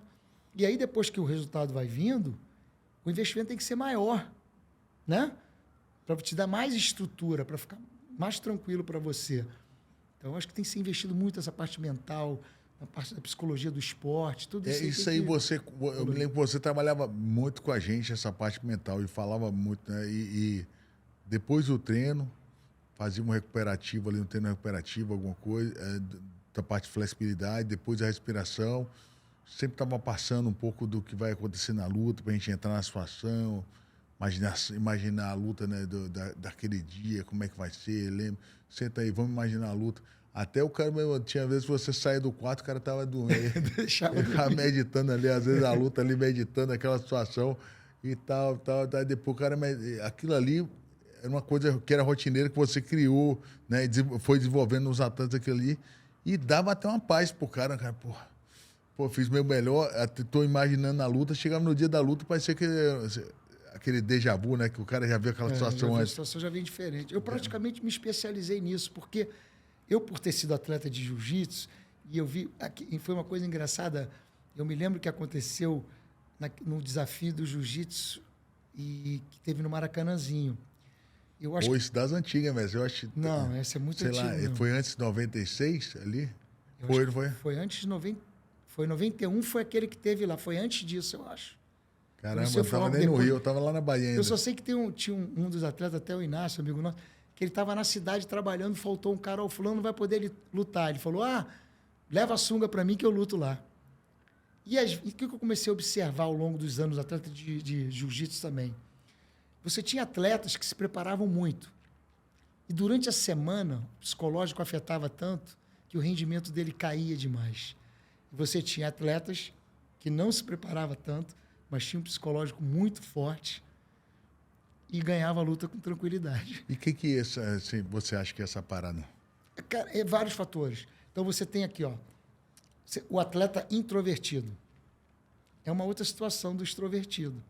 Então, eu tinha atleta que era muito extrovertido, era muito difícil de, mentalizar, o foco dele é diferente. Era um cara que tinha muita dificuldade para trazer ele para o treinamento, para ele focar aquilo ali. Entendeu? O outro introvertido, é muito calado. Eu tinha que trabalhar uma outra situação para deixar ele mais esperto. Então, na véspera E da aí luta... tem gente que fica nervoso na perna da luta, o cara fica tão nervoso que consome a energia dele pensando. Toda. Ele fica pensando, e se eu for nocauteado? E se eu perder? Mesmo, quando ele chega na hora da luta, ele aquece tanto, ele pensa tanto que ele chega morto. Então, tem duas situações aí também. Aí perde a força, perde a pegada. Pega tudo, porque eu falava que a semana da luta era mais importante. E o dia anterior, assim, independe do que você fez na preparação física. Você pode estar muito, muito, muito treinado. Chegou na semana da luta, começa aquele psicológico ali, te afetar. E no dia da luta... E tem um detalhe, né? Eu falo assim, o lutador de MMA e o surfista de ondas gigantes, para mim, são os caras que mais precisam de preparação mental, que são os esportes mais radicais. Por quê? Vamos pensar assim no futebol. O cara tá jogando ali. Se ele perder uma bola, ele pode ter um amigo, né? Que vai recuperar a bola ali para ele. Então, nos esportes coletivos, né? Aí você mas fala... que ele vai tomar uma vai, o cara fala, filho da puta. Não, mas você fala esportes individuais. O torcedor gritar, xingar a mãe dele, acabou. Exato. Os esportes individuais, por exemplo, tênis. O cara perdeu um jogo, tudo bem, perder um jogo é ruim. Mas quando vocês iam para o MMA, vocês iam brigar. A verdade é essa. Então já é outra energia, pode né? dar uma machucadinha, tá? E pode machucar sério, né, Rogério? Por quê? Né? Você sabe que pode machucar sério. Ondas gigantes, a vida do cara está em risco ali. Tá. Então é outro tipo de treinamento. E por eu ter trabalhado com esse pessoal, eu achei que ficou muito mais fácil, né? Não que não tenha esse estresse nos esportes coletivos, que precisa ser trabalhado, mas a energia é diferente. A gente que trabalhou com MMA, né? Dentro do vestiário ali, indo para a luta, a gente sabe a energia que tem nessa situação aí. A cabeça né? tem que estar boa, né? Tem que estar muito boa a cabeça, amigo. Tem que estar positivão ali. Você vai entrar sozinho ali, entendeu? Você tem esse risco de lesão que você sabe que tem, né? E às vezes pode ser uma lesão muito grave que vai comprometer para o resto da tua vida. Existe essa possibilidade. E eu sei que os atletas pensam isso também. Então, você tem que botar a cabeça do cara muito interessante. Eu me lembro que a gente foi aquecer, eu tava aquecendo para uma luta, aí fazendo aquela respiração de ativação. E ativando, e entrando, Aí eu entrei, aí o repórter, o comentarista lá do combate, o Minotauro tá emocionado, entrou chorando. Ativando aqui, mas eu queria estar ativadão. Respirando pra caralho, né? Porque, pô, você respira, chega, né? A cabeça esquenta, chega a começar a suar, né? Fisiologicamente, aquilo ali, você aumenta a capacidade vital, você oxigena bastante, então tem vários fatores. Você oxigena ali, também na cabeça ali, né? Como se fosse um aquecimento interno. Porque às vezes você o cara só aquece o corpo, mas não aquece a cabeça, né? Quando você entra no ringue, você tem que estar 100% conectado, né? Porque às vezes tem um cara que fala, mas eu preciso de uns 30 segundos para eu me sentir bem aquecido. Você não tem 30 segundos numa luta, né? Não, num round, você chega ali e pode ser nocauteado. Pode ser nocauteado em 10 segundos. 10 segundos. Então, por isso que o aquecimento é uma das fases mais importantes. Quando o atleta não faz um bom aquecimento, ele pode entrar numa luta e não mostrar todas as potencialidades que ele tem. Às vezes, muitas vezes, acontece muito. Não fez um bom aquecimento, está muito bem preparado, chega ali, poxa, mas como é que eu perdi isso aí? Às vezes ele era muito melhor do que o adversário, mas isso pode acontecer. Mas não deu tempo de aquecer e ele não... Eu sempre falo assim, a presença, né? Ele não está presente. Ele está viajando ali, detalhe, o estádio, as pessoas, o patrocinador, ele está pensando... algo que ele está no futuro, ou está no passado. Quando aconteceu, eu não me preparei bem ainda. O cara, quando está muito bem preparado ali, somente nessa parte da respiração, fazer esse aquecimento, né? Antes de aquecido, suando também, ele entra presentezão ali, mais presente. A perda da concentração, né? Da concentrada. Acontece uma coisa aí, ele dá tempo de agir rápido e pensar rápido. Tem um exemplo meu, assim, que eu participei, que foi na luta do Vitor com o Vanderlei Silva. Aquele ali foi fora, né? Ele não queria ir tal, não queria entrar. Ele teve uma lesão, quando ele veio dos Estados Unidos da luta com a Anticultura, teve uma lesão na cervical, logo na primeira semana, e aí eu levei ele no filé, eles queriam operar, o filé falou, não, vamos... O filé recuperou ele, a gente trabalhou junto, tem um vídeo isso na internet, se a galera quiser ver dessa recuperação. E aí depois ele teve um problema, que ele estava com uma dor na cabeça, e o Carson... Lembro que aí no dia lá do UFC, a gente estava em São Paulo, 2 dias antes, mas eu tô com essa dor, e o Carson falava assim, você vai nocautear ele em 30 segundos. E o Cássio só falava isso. O Cássio era foda. É. O Cássio E ele era não- foda. não- Ele tinha uma... Você vai ele- nocautear com 30... O Cássio ele falou tinha uma isso. mentalidade, né, bicho? Ele Bicho falou era- isso. Falou isso. E no dia do aquecimento dele, no dia da luta, eu fui para aquecimento, eu tive que tirar ele, levar para um canto. Nós ficamos horas fazendo respiração. Quando eu via, sentia que o olhar dele saiu, faz esse movimento aqui. Aí na hora ele ia botar o kimono para entrar de kimono. Quando a gente foi botar o kimono, ele falou, parece que deu um estalo. Ele falou, não.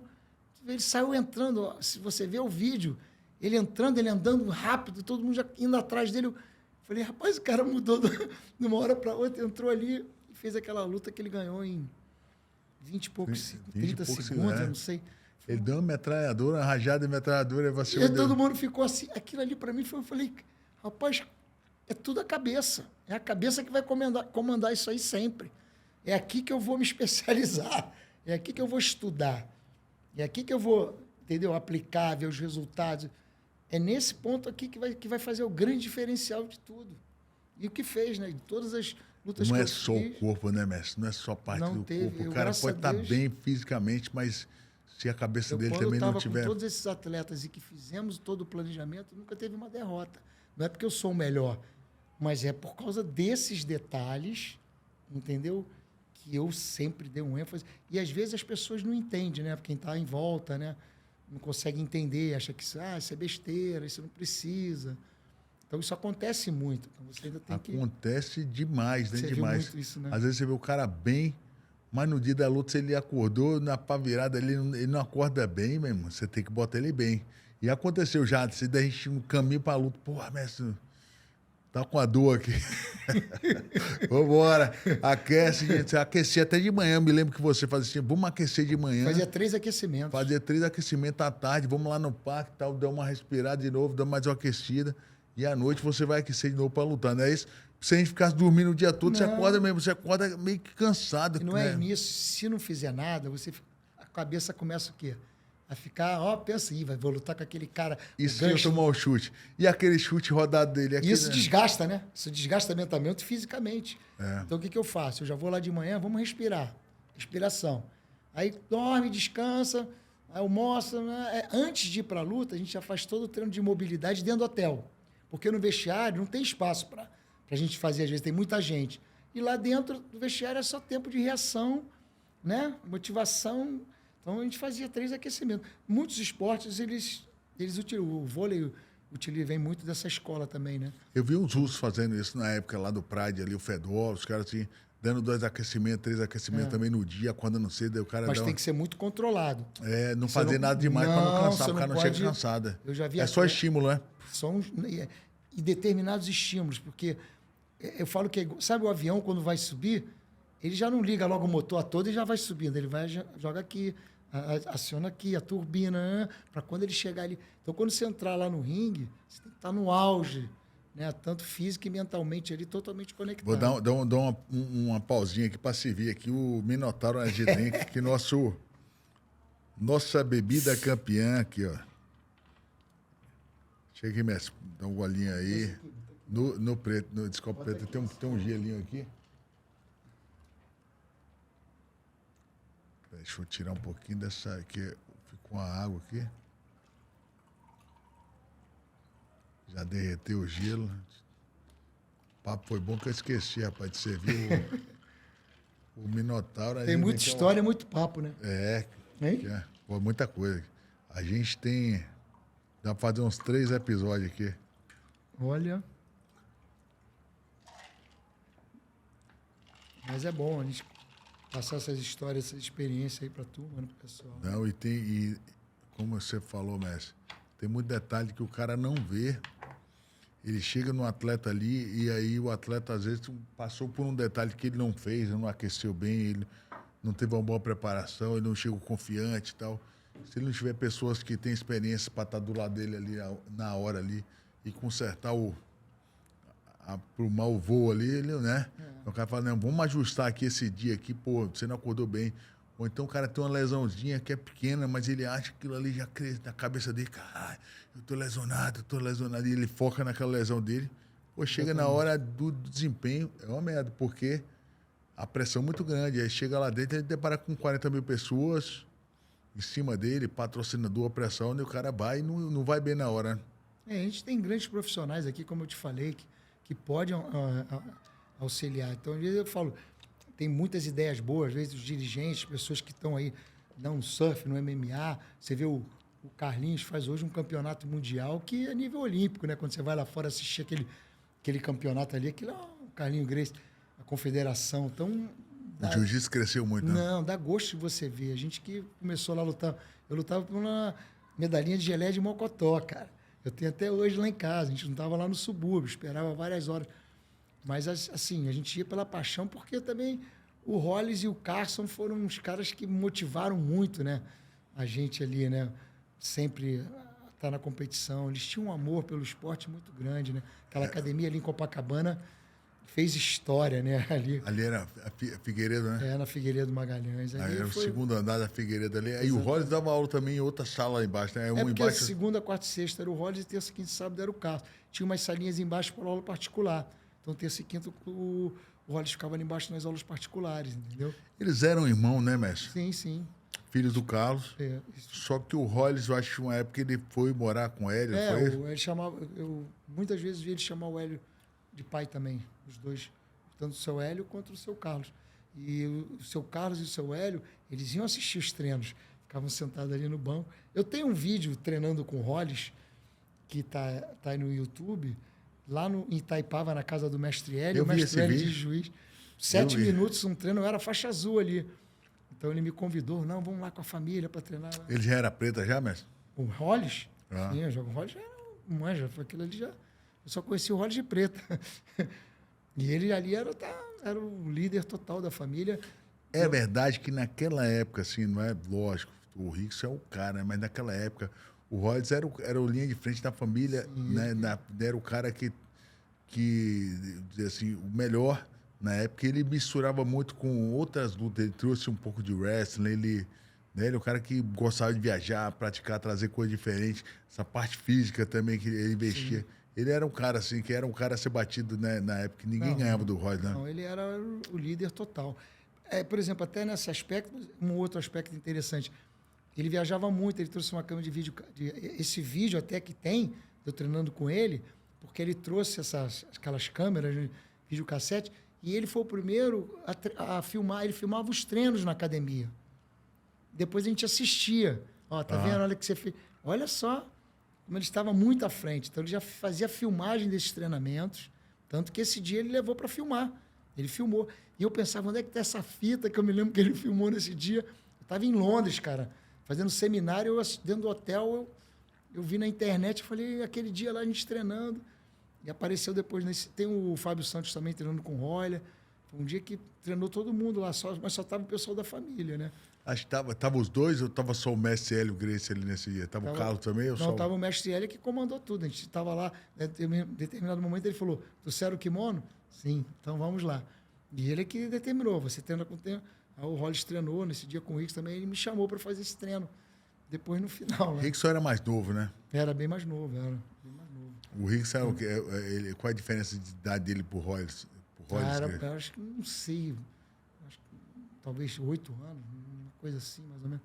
Porque a minha diferença pro Hollis era mais ou menos isso, era 6 anos, eu acho. O Hollis chegou a lutar em MMA, mestre? Ou ele ficou mais no jiu-jitsu? Não, naquela época era proibido aqui, né? Não tinha muita... Não tinha, né? Não tinha. Quando teve a luta lá do Zulu, é o Rickson que foi. Ele foi de suporte ali, né? Mas ele não... Naquela época ali... Mas a gente treinava muito sem kimono, né? Na época. No verão, a gente sempre treinava muito sem kimono. E ele tinha, um sistema de aula muito interessante, que a aula tinha um aquecimento, tinha defesa pessoal todo dia, tinha posição e depois era o treino. Nosso treino não era como é hoje em dia, nas academias de 1 hora. Nosso treino durava 2h30, até 3 horas. Começava às 7, às vezes a gente saía às 10 da academia. 9h30, 9. Nunca foi um treino de 1 hora. Entendeu? Nunca. Então o cara que estava disposto, tinha que chegar lá disposto, né? Porque... O cara chegava para dar 2 rolinhas só de 10 minutos. Não, porque tinha toda essa... Tinha defesa pessoal. Ele fazia muito treino em pé. Às vezes era treino em pé, às vezes era geral. Ele filmou muito esses treinos lá. entendeu? Ele fazia... Tendo em pé, você diz, começando com a parte de queda, né? Com queda, porque muitos não faziam, né? Naquela época, era mais chão. Não, ele tinha muito treinamento. Ele tinha um judô excelente, o Rolls. Ele competia em judô. Ele ia para competição de judô, fazia muita competição de judô. De judô e de greco-romano. Era greco-romano ou era estilo livre, né? Era greco-romano na época. Eu me lembro, eu tinha uma história interessante. Um dia eu cheguei na academia para treinar e ele estava saindo. Ele e o Rodrigo Mazô, que treinava lá também. O Rolls era do mesmo peso que eu, 72 quilos. Eu, ele e o Rodrigo. E eu falei, ué, não vai ter treino? Ele falou, não, vai ter um campeonato lá na Academia de Polícia de Greco-Romana. Inclusive, a Gama Filho trouxe uma equipe de panamenhos aí, os caras são top, nós vamos lá, nós vamos entrar. Porque é por categoria, hoje é só categoria 72 quilos, você pode escrever quantas pessoas você quiser. Eu falei, poxa, é mesmo? Aí ele falou, quer ir? Eu falei, quero, mas e as regras? Ele, vamos que eu te ensino no carro. Aí foi me ensinando, ó, tem que botar o cara no chão, não pode ficar não sei o quê. Só que era aquelas roupas, sabe aquelas roupas de... Colandinha assim, E a gente né? só tinha uma. E sungão. Então ele lutava, ele usava, e depois emprestava para mim, emprestava para o Rodrigo. E foi interessante, cara. Eu peguei os paramenhos e ele foi primeiro, eu fui segundo e o Rodrigo terceiro. Nós três fomos para lá. Nunca esqueço disso. Tem até uma medalhinha até hoje. Ah, vocês Nós foram ganhamos, bem no né? negócio? Nós fomos e ganhamos lá as três principais. Os caras não acreditaram. E os caras de onde, tá? Veio gente, tinha gente do Panamá, tinha gente de outras academias específicas da luta daquela greco-romana. E ele era engraçado. Eu fui lutar, eu me lembro que era um panamenho, um cara bem mais alto que eu. Eu venho ser magrela, não sei. Ele tinha uma coisa mental que ele entrava na nossa mente de uma maneira, cara. Quem? O O Rolls? Rolls, que era uma coisa assim. Ele já era um psicólogo, tudo de forma empírica ele fazia ali, cara, mas era uma coisa assim impressionante. Eu me lembro que o cara chegava na academia, às vezes, magrinho, aquele cara, sabe, que baixa autoestima. Mas em 2 meses o cara mudava completamente. O jiu-jitsu faz isso, né? Faz trabalhar muito essa parte da cabeça do cara. E fortalece. Mas ele, cara, ele já tinha assim... E eu ficava uma coisa, ele só chamava todo mundo de campeão. E aí, campeão? Campeão, às vezes é uma coisa boba, mas que faz uma diferença, entendeu? O cara já é chamado de campeão, ele já começa, pô, aí o cara me acha um campeão, não sei o quê, como é que faz? E aí você tem que ter a expectativa que você tem que dar para ser um campeão, tem que ter pelo menos a atitude de campeão, né? Todo mundo que o cara tem que fazer é treinar, né? Eu convivi com ele fora dos tatames também, ele gostava de jogar futebol, ele era goleiro. Ele gostava de jogar bola? Ele era agarrava, a gente tinha um time, às vezes que a gente ia fazer uns jogos, ele ia... jogava no gol e fora dali era engraçado, porque às vezes os caras não sabiam quem ele era. Eu, quando conheci ele no Peru, o Rolls, ele surfava, mas a gente foi surfar juntos, né, nas praias lá, né? Só que tinha pedras, era um lugar perigoso. E às vezes eu me lembro que ele entrou na onda do cara lá, e o cara, o peruano, começou a xingar ele, e ele rindo, né? Assim, e eu falava peruano, não, deixa pra lá. Eu tinha que ficar apaziguando ali. Os caras não sabiam quem ele era. E ele tranquilo, rindo. Às vezes, quando o cara... Assim, ele ria, dava risada e ia embora, às vezes, entendeu? Ele gostava de parada dura mesmo. Quando via aqueles gigantes, aí ele... E o cara era uma máquina, né? Ele poderia, né, numa situação de se ele fosse um cara... super tranquilo, brigar, nunca tá? vi te tratando em... Não, tinha uma autoconfiança que era uma coisa impressionante. Porque até ele sabia, né? Que se ele fosse pegar para pegar não mesmo... tinha como. E os caras lá, mas ele, eu me lembro que a gente de noite ia num lugar para jantar, né? E esperando vinha, fazia festa, não gostava muito da gente, que eles pegavam as ondas, a gente sentado numa mesa assim, e ele lendo. Na festa, lá tocando o som, ele lendo, ali tranquilão. Aí os caras começaram a jogar limão, jogar não sei o quê, tipo, acertar na gente. Aí ele, se acertar na gente, se prepara. Dessa vez nós vamos reagir. Eu não lutava, eu não treinava nessa época. Eu falei, não, mas estamos juntos. Mas foi muito interessante. Você lutava não, né? Não, nessa época a gente fazia muita capoeira. Eu já tinha conhecido o jiu-jitsu, mas ninguém no surf ali, né? 17, 18, 19 anos, a gente ainda estava muito ligado no surf. Mas ele um dia, aí eu me lembro que eu fui comer, ele falou, não, vamos ali comigo no mercado. Eu vou te mostrar como é que é a dieta do meu pai, do Carlos Gracie. Aí eu cheguei no mercado, ele falou, essa fruta combina com essa fruta você come isolado, então vamos lá. Aí ele pegou as frutas, eu me lembro até hoje, fomos num restaurante, ele comprou um pedaço de queijo e botou no prato de frutas doces que combinavam. Falei, mas você vai almoçar isso aí? Ele falou, bom, meu almoço vai ser esse aqui hoje. De noite eu vou comer um peixinho na grelha ali, Ali eu aprendi a dieta Gracie. De começar com ele no dia a dia, que eu falei, vou comer isso aí também amanhã. Comecei Então, você se lembra assim, de alguma coisa ainda? Qual era a fruta combinada, alguma coisa assim? Não, vai, o mamão combina com a maçã. As frutas ácidas você come isoladamente. Entendeu? Morango, abacaxi, todas essas frutas, não misturar essas frutas ácidas com a fruta doce. Vamos adoçar com tâmara. A minha filha hoje, ela toma um açaí adoçado com tâmara. Ela adora. Eu não uso nem xarope, nada, nem mel. É tudo adoçado com tâmara. A tâmara é docinha, gostoso, eu faço né? a tâmara. Então, Tâmara tem muito ali para os Emirados Árabes, né? tem bastante. Eles usam bastante esse negócio de tâmara, né? O Rodrigo foi para lá e trouxe o negócio da tâmara. Não, lá eu comia bastante. Mas tem hoje, você encontra em qualquer lugar. Então, eu fazia muito a dieta. Hoje eu não sigo 100%, mas eu procuro manter assim 70%. Eu não como carne há 35 anos, aproximadamente, mas isso foi uma opção minha, entendeu? Como peixe, como frango, mas carne vermelha... A carne vermelha você deu uma parada, já né? tem uns 35 anos que eu não como, assim, presunto, essas coisas enlatadas. Eu não como esses embutidos. Pô, sabe que me ligou ontem, do nada, o Rafael Cabeça lá de Dubai? Cabeça então. ligou, falou, bateu um mau papão comigo ali, então... Até eu falei, pô, vou encontrar com o Alvinho amanhã. Pô, manda um abraço para ele, o Cabeça. Porra, e você ele também fez um treinamento contigo, né? Fez alguma formação, né? Fez a certificação comigo, eu estive lá também. A gente foi para lá, fizemos trabalhos lá com o pessoal lá de Dubai também. E aí eu conheço o Cabeça desde os 15 anos, né? Porque ele surfava também na Guarda do Embaú e tudo. E ele foi para lá, começou a trabalhar na Tina Nogueira. Uma vez eu fui lá na Tina Nogueira também, ficava sempre lá, dando treinamento lá, certificação. Você fez um camp lá com o Rodrigo também e tal, né? Da época. Nessa época ele já era certificado, né? Já era certificado. Ele já fazia, né? Hoje ele dá aula, ele usa o negócio do aquecimento da aula. Bastante, ele usa bastante também coisa. Tem um negócio, uma parada para ele faz também de reset, que ele criou para poder fazer eu mandei para ele, longevidade e tal. Os treinos na água também, eu mandei o aparelho para ele que eu fiz aqui no Brasil para fazer o treino na água de força. Mandei para ele usa. Então, isso para mim é ótimo, né? Assim, de ter assim, várias pessoas, né? Levando o trabalho adiante, né? Mas eu falo sempre que o trabalho, a gente está aprendendo sempre, né? Tudo é um aprendizado. Eu aprendo demais ainda, cara. Impressionante como eu estou aprendendo ainda, cara. Porra, velho, se você está aí com tanto estudo, de tantos anos de educação física e do negócio que você fala, está aprendendo, imagina a gente que está começando a grande característica da ciência está sempre progredindo, cara. Então não tem como. Você já viu muita coisa mudar, né? Muita coisa mudar, mas ao mesmo tempo a gente tem a experiência realmente do que funciona. Então hoje, com a internet, com a mídia, tá uma coisa assim que às vezes desestimula as pessoas, entendeu?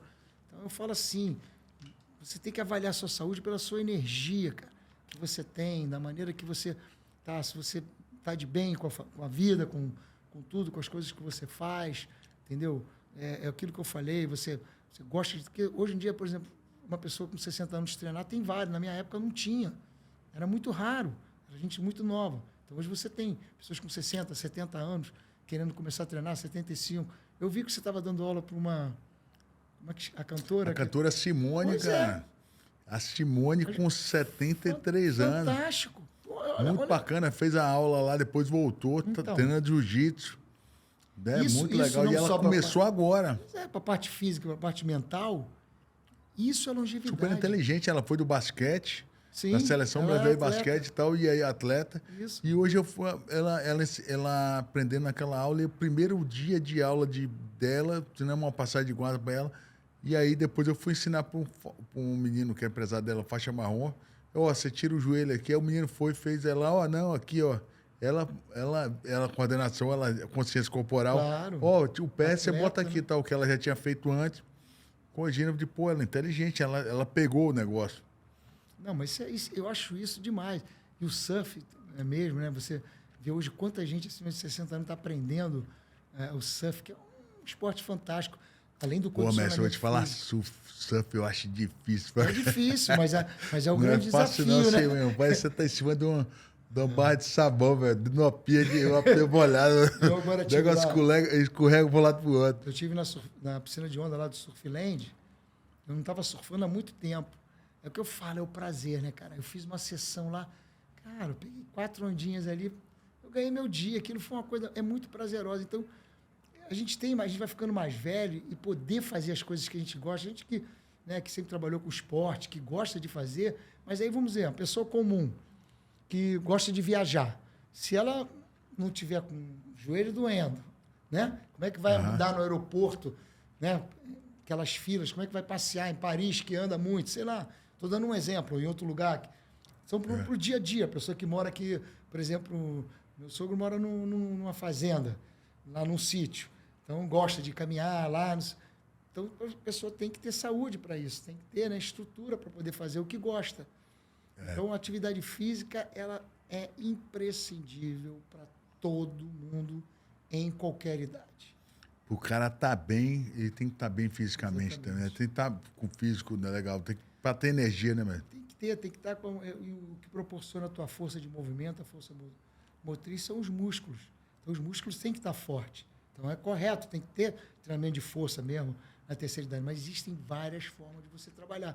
Se você tiver com 60 anos e ficar só em musculação, aumentando cargas, você vai estar escasso de se lesionar, né? Ter um problema sério. Então, você tem que trabalhar também muito a mobilidade, que é fundamental, né? Alongamento, flexibilidade, forma dinâmica, que hoje chamam de mobilidade. Então, tudo isso é um conjunto de coisas, não é só uma coisa específica que vai. Mas hoje a gente vê, então, aquilo que eu falei, não é o corpo estético. A gente vê muito um corpo que é estético, só aquele cara, né? Mal consegue andar ali, né? Não, o corpo tem que ser funcional, cara. Tem que funcionar. E às vezes uma lesão em uma articulação, em um músculo, ela você vai compensar lá no outro lugar, né? Não, é tudo... Vai compensar ali uma lesão, às vezes na lombar, vai compensar lá no São seu as joelho. conexões, né, que foram descobertas, depois chamam a ciência Você vai dos trilhos mancando, anatômicos, né? Tudo tem conexão no seu corpo. Então, o que provoca a lesão é o desequilíbrio muscular. Toda lesão vem no desequilíbrio muscular. Só aprendi com filé lá. Porque você, né, tem aquele lado que você bota mais peso, aí você vai compensando o outro, daqui a pouco, ué, mas doeu minhas costas. Então, é por causa, às vezes, de um desequilíbrio muscular que você tem em outro lugar. Você usou o músculo errado, foi compensar no outro músculo ali também, de outra articulação, né? Até o pessoal que faz muita prótese hoje em dia, né? Prótese quadril. Então, geralmente, às vezes faz de um lado, depois faz do outro, porque tem que ficar muito atento a isso aí. Então, galera, procura os fisioterapeutas aqui do Brasil, os profissionais de educação que são física, bons, né? Que são os melhores do mundo.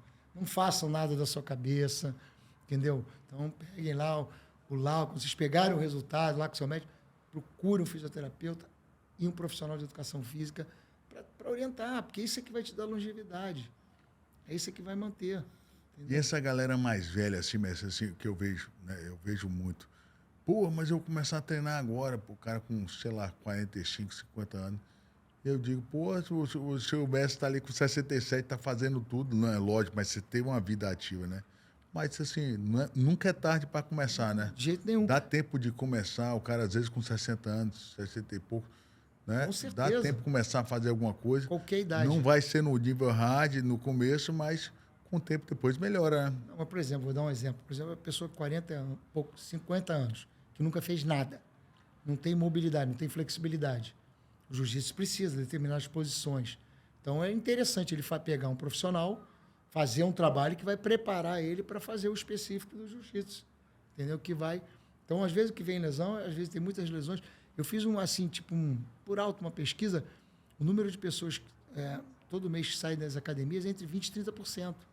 E muitas saem por lesões. E muitas lesões. Cervical e joelho. Porque vai lá, primeiro dia, toma uma chave de pé que não tem uma mobilidade, não tem flexibilidade ali, vai torcer. Né? Aquela emborcada ali, o cara que não é flexível, vai pegar cervical. Então, o cara precisa preparar para fazer. Mas isso é simples.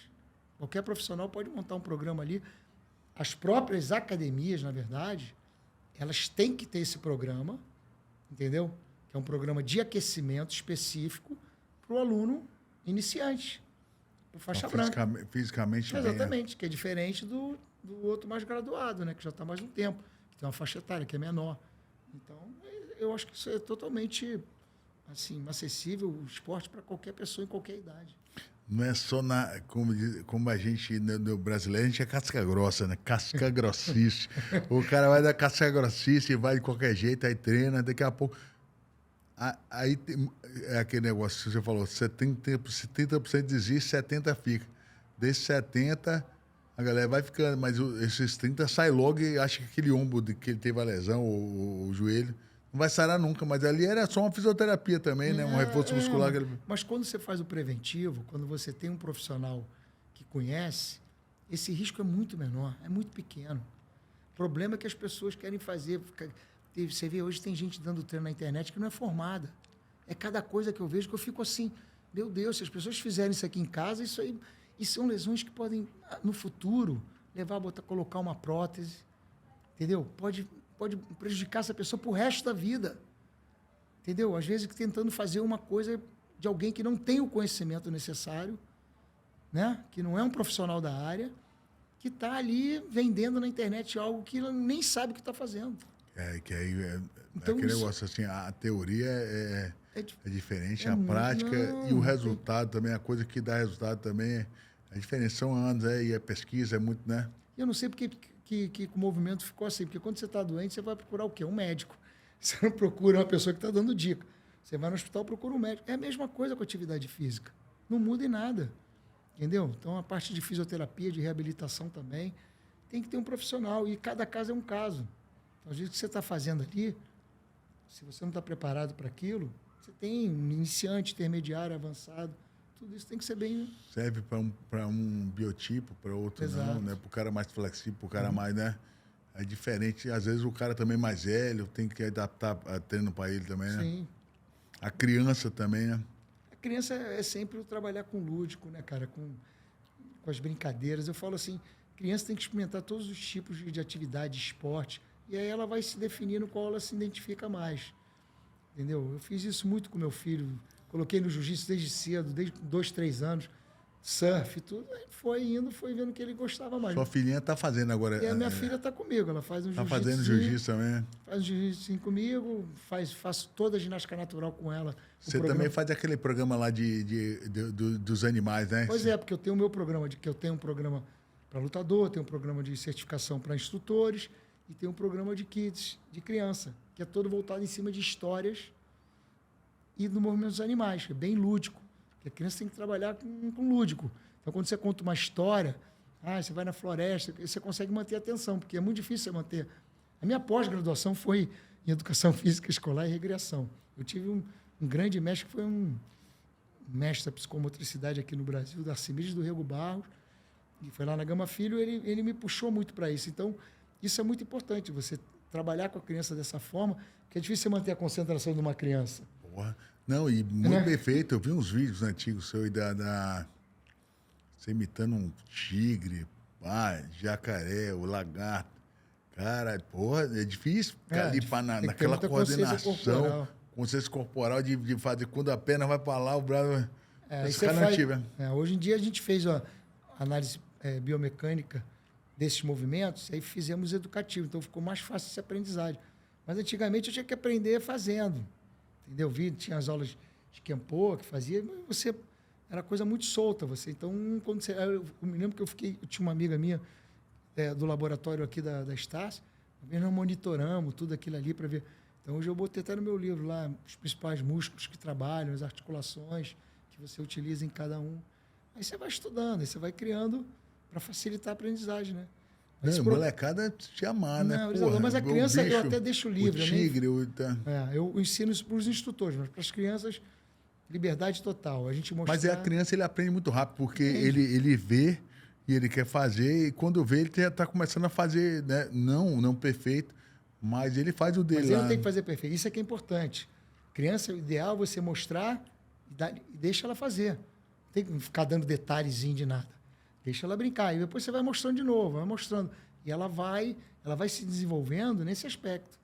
Isso aqui é interessante. Você não pode dar uma aula... Hoje eu estava vendo lá o cara fazendo circuito para criança, tudo igual para adulto. Caramba, cara. Eu sou contra. Meu Deus do céu. A criança tem que brincar, cara. Cross Kids e tal. Não, tem que brincar. Esse programa, isso aí não... E eu tive... quando eu estive em Portugal, nessa faculdade de motricidade humana, um dos maiores especialistas lá, o professor Carlos Neto. Eu acompanho muito, ele falava muito da motricidade. A criança tem que brincar. Eu na minha infância, eu subia em árvore, soltava pipa, pulava, não sei o quê. Só brincava, cara. Isso me deu uma condição física e um controle corporal muito grande. Consciência corporal, Consciência né? corporal gigante. Hoje as crianças não brincam mais. Nada, pega São um moleque desse, bota pra subir em árvore, mas cai e quebra o braço. Você vai, aquela amarelinha, olha aquilo tudo coordenação motora, cara. Lateralidade, você está trabalhando todas as... Entendeu? Vai trabalhando valências físicas, estruturas psicomotoras, você vai trabalhando com ela.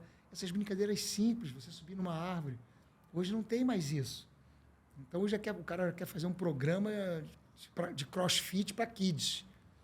Estou dando um exemplo, assim, um programa de fit. Não. Deixa a criança... As crianças têm que brincar, cara.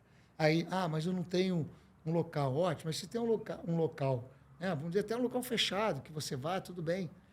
E eu sempre falei, os pais quando pediam, o que eu faço para o meu filho? Bota no jiu-jitsu, bota para surfar. Dá para fazer isso aí? Essas duas coisas? Tá, pô. Se botar no jiu-jitsu, botar para surfar, já é meio caminho andado para mim. São dois esportes aí que muita dinâmica. Não, você vê, cara, as crianças, o que elas evoluem. Aí você tem as metodologias, né? Vai ensinar um jiu-jitsu para uma criança, como ensina para um adulto. Aí você tem as formas de você ensinar. Aquilo é muito interessante, toda a parte de psicomotricidade. Não, eu quero pegar muita coisa aí dessa parte de aquecimento, principalmente dessa parte lúdica aí do... Vamos fazer o nosso projeto aí em breve, aí, se Deus quiser. Aí, colocar para as crianças aí que tem. Então, a gente tem um negócio da editora, né, mestre? Sim. Você sempre desenvolve esse trabalho aí junto com certeza. Essa parte de ginástica natural kids aí. Acho que tem muita liga, porque eu acho que hoje você atrair uma criança para ela começar, não depois que o menino pega gosto, mas principalmente naquele começo, você tem que colocar um treino muito lúdico, né? Muito lúdico. E quando é criança mesmo, da idade dos meus 5, 6 anos de idade, 4 anos, se você não tiver um treino lúdico e criativo, é difícil você manter a atenção deles, né? Sim. Mas e depois, o que acontece? Com esse treino lúdico, tudo, ele vai tomando gosto. E aí, quando vai chegando ali mais, né? 14 anos, aí a coisa vai começando, 13, 14, vai indo e vai embora. Você vê que essa coisa do surf é interessante, que tu vê que esses surfistas que se destacaram, eles surfam desde cedo. Era uma coisa prazerosa, né? Então vão ali, vão surfando, vão começando, e aí vão se desenvolvem. Então, quando você tem esse prazer na atividade, quando a criança tem esse prazer, isso é fantástico. Vai embora. O negócio já está no estilo de vida dele, ele gosta, ele ama fazer aquilo ali. E quando você aprende, né, cedo, com uma criança, né, começa a treinar com, sei lá, 4, 5, 6 anos de idade, parece que é mais fácil para ele, né? O cara sobe ali e faz... o jiu-jitsu tem aquela parte da autoconfiança, de tudo, é muito bom. E o surf, o contato com a natureza, cara. Contato com a natureza, água do mar, os desafios, né? Vai vencendo ali. Eles são muito interligados. É fantástico. Isso. Botei eles na capoeira essa semana também. Eu achei a capoeira muito bom também. Eu aprendi capoeira nas pedras do Arpoador. Botei eles. Frequentava ali com 15 anos, tinha um cara que dava aula lá em cima nas pedras, eu fui lá e aprendi capoeira lá em cima. Foi o primeiro. Antigamente a gente sempre aprendia capoeira, o jiu-jitsu não era tão popularizado. Capoeira é maravilhoso, excelente, cara. Botei eles na capoeira, fazem natação. Muito bom.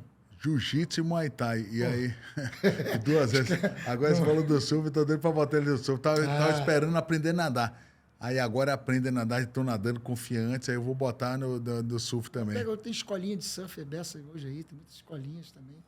E hoje tem uma coisa que você vai curtir, que são as piscinas de onda. Então tem lá o Garopaba, tem o surf lane.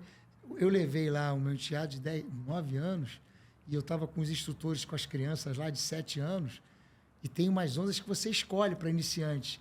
As crianças adoraram, então aquilo ali é muito legal, né? O mar também é legal, mas estou falando uma opção que você tem de lazer hoje também.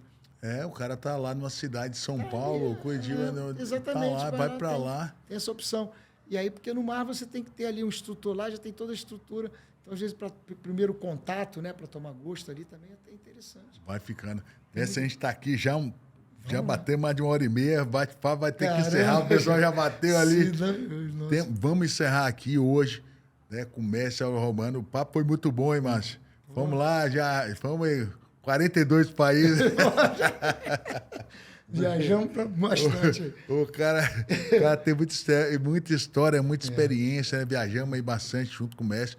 Vi muito assim, na prática, a gente, né, é muito legal o que você falou, né? Às vezes muita teoria, mas a prática, a vivência, quando você tem a experiência, tanto com atletas, como você falou, com essa questão das palestras, longevidade também, né? Que hoje tem sido a grande busca do ser humano. O cara trabalha para ganhar dinheiro, e aí depois no final, quando ele está com 60 anos, ele fala, agora eu gasto tudo que eu tenho só para viver mais. E é o grande barato da vida, né? A gente agora... Tem que fazer a poupança da saúde, não é só a poupança do dinheiro. Não é a poupança do dinheiro. Poupança da saúde. Investimento no dinheiro, investimento na saúde. Tem que investir nos dois. Ele acumula estresse, acumula saúde. Exatamente. E aí, quando ele vai tentar correr atrás, às vezes é tarde. Ou também, né? Nunca é tarde. Se o máximo que ele puder fazer e dar um gás no final, tem que começar. O negócio é começar. O negócio é começar. E aí o mestre está aí como especialista nisso aí também, nessa parte de palestra. Prazer estar com você. Obrigado, aqui. Obrigado. Foi meu, pô. Encontrar um amigo querido, pô. Estamos aqui, né, no Rio de Janeiro. Voltando ao Rio. Você está em Curitiba, Tô direto? Morando em Curitiba, lá a gente está com um estúdio lá, atendendo os treinamentos ali e viajando, né? Viajando nas capacitações, nos cursos, treinamentos. Aqui no Brasil e fora. Agora eu acabei de voltar lá de fora agora também. Você estava lá para os Estados Unidos, né? Estava lá na Califórnia, fiz Nova York também. Ali fiz um grande amigo meu, Márcio Stambov, pai do Neyman Grace, que estava lá em Connect com ele na academia dele. Uma semana lá, ministrando cursos, aulas. Connecticut, né? Ali é frio. Muito frio. Ali é frio, né? Agora, nessa época, tá frio. Nossa Senhora. Chega aqui o verãozão. Chega aqui o verãozão com o diferente, né? Natação todo dia, nadando todo dia aí. Tá sempre se mantendo, né? Sim. Mesmo o negócio, pega uma piscina aquecida, consegue se manter lá. Não, tem que se mexer, cara. O negócio é se mexer, né? Pode parar. Isso aí. Ficando agora, indo para conta mais um Torocast.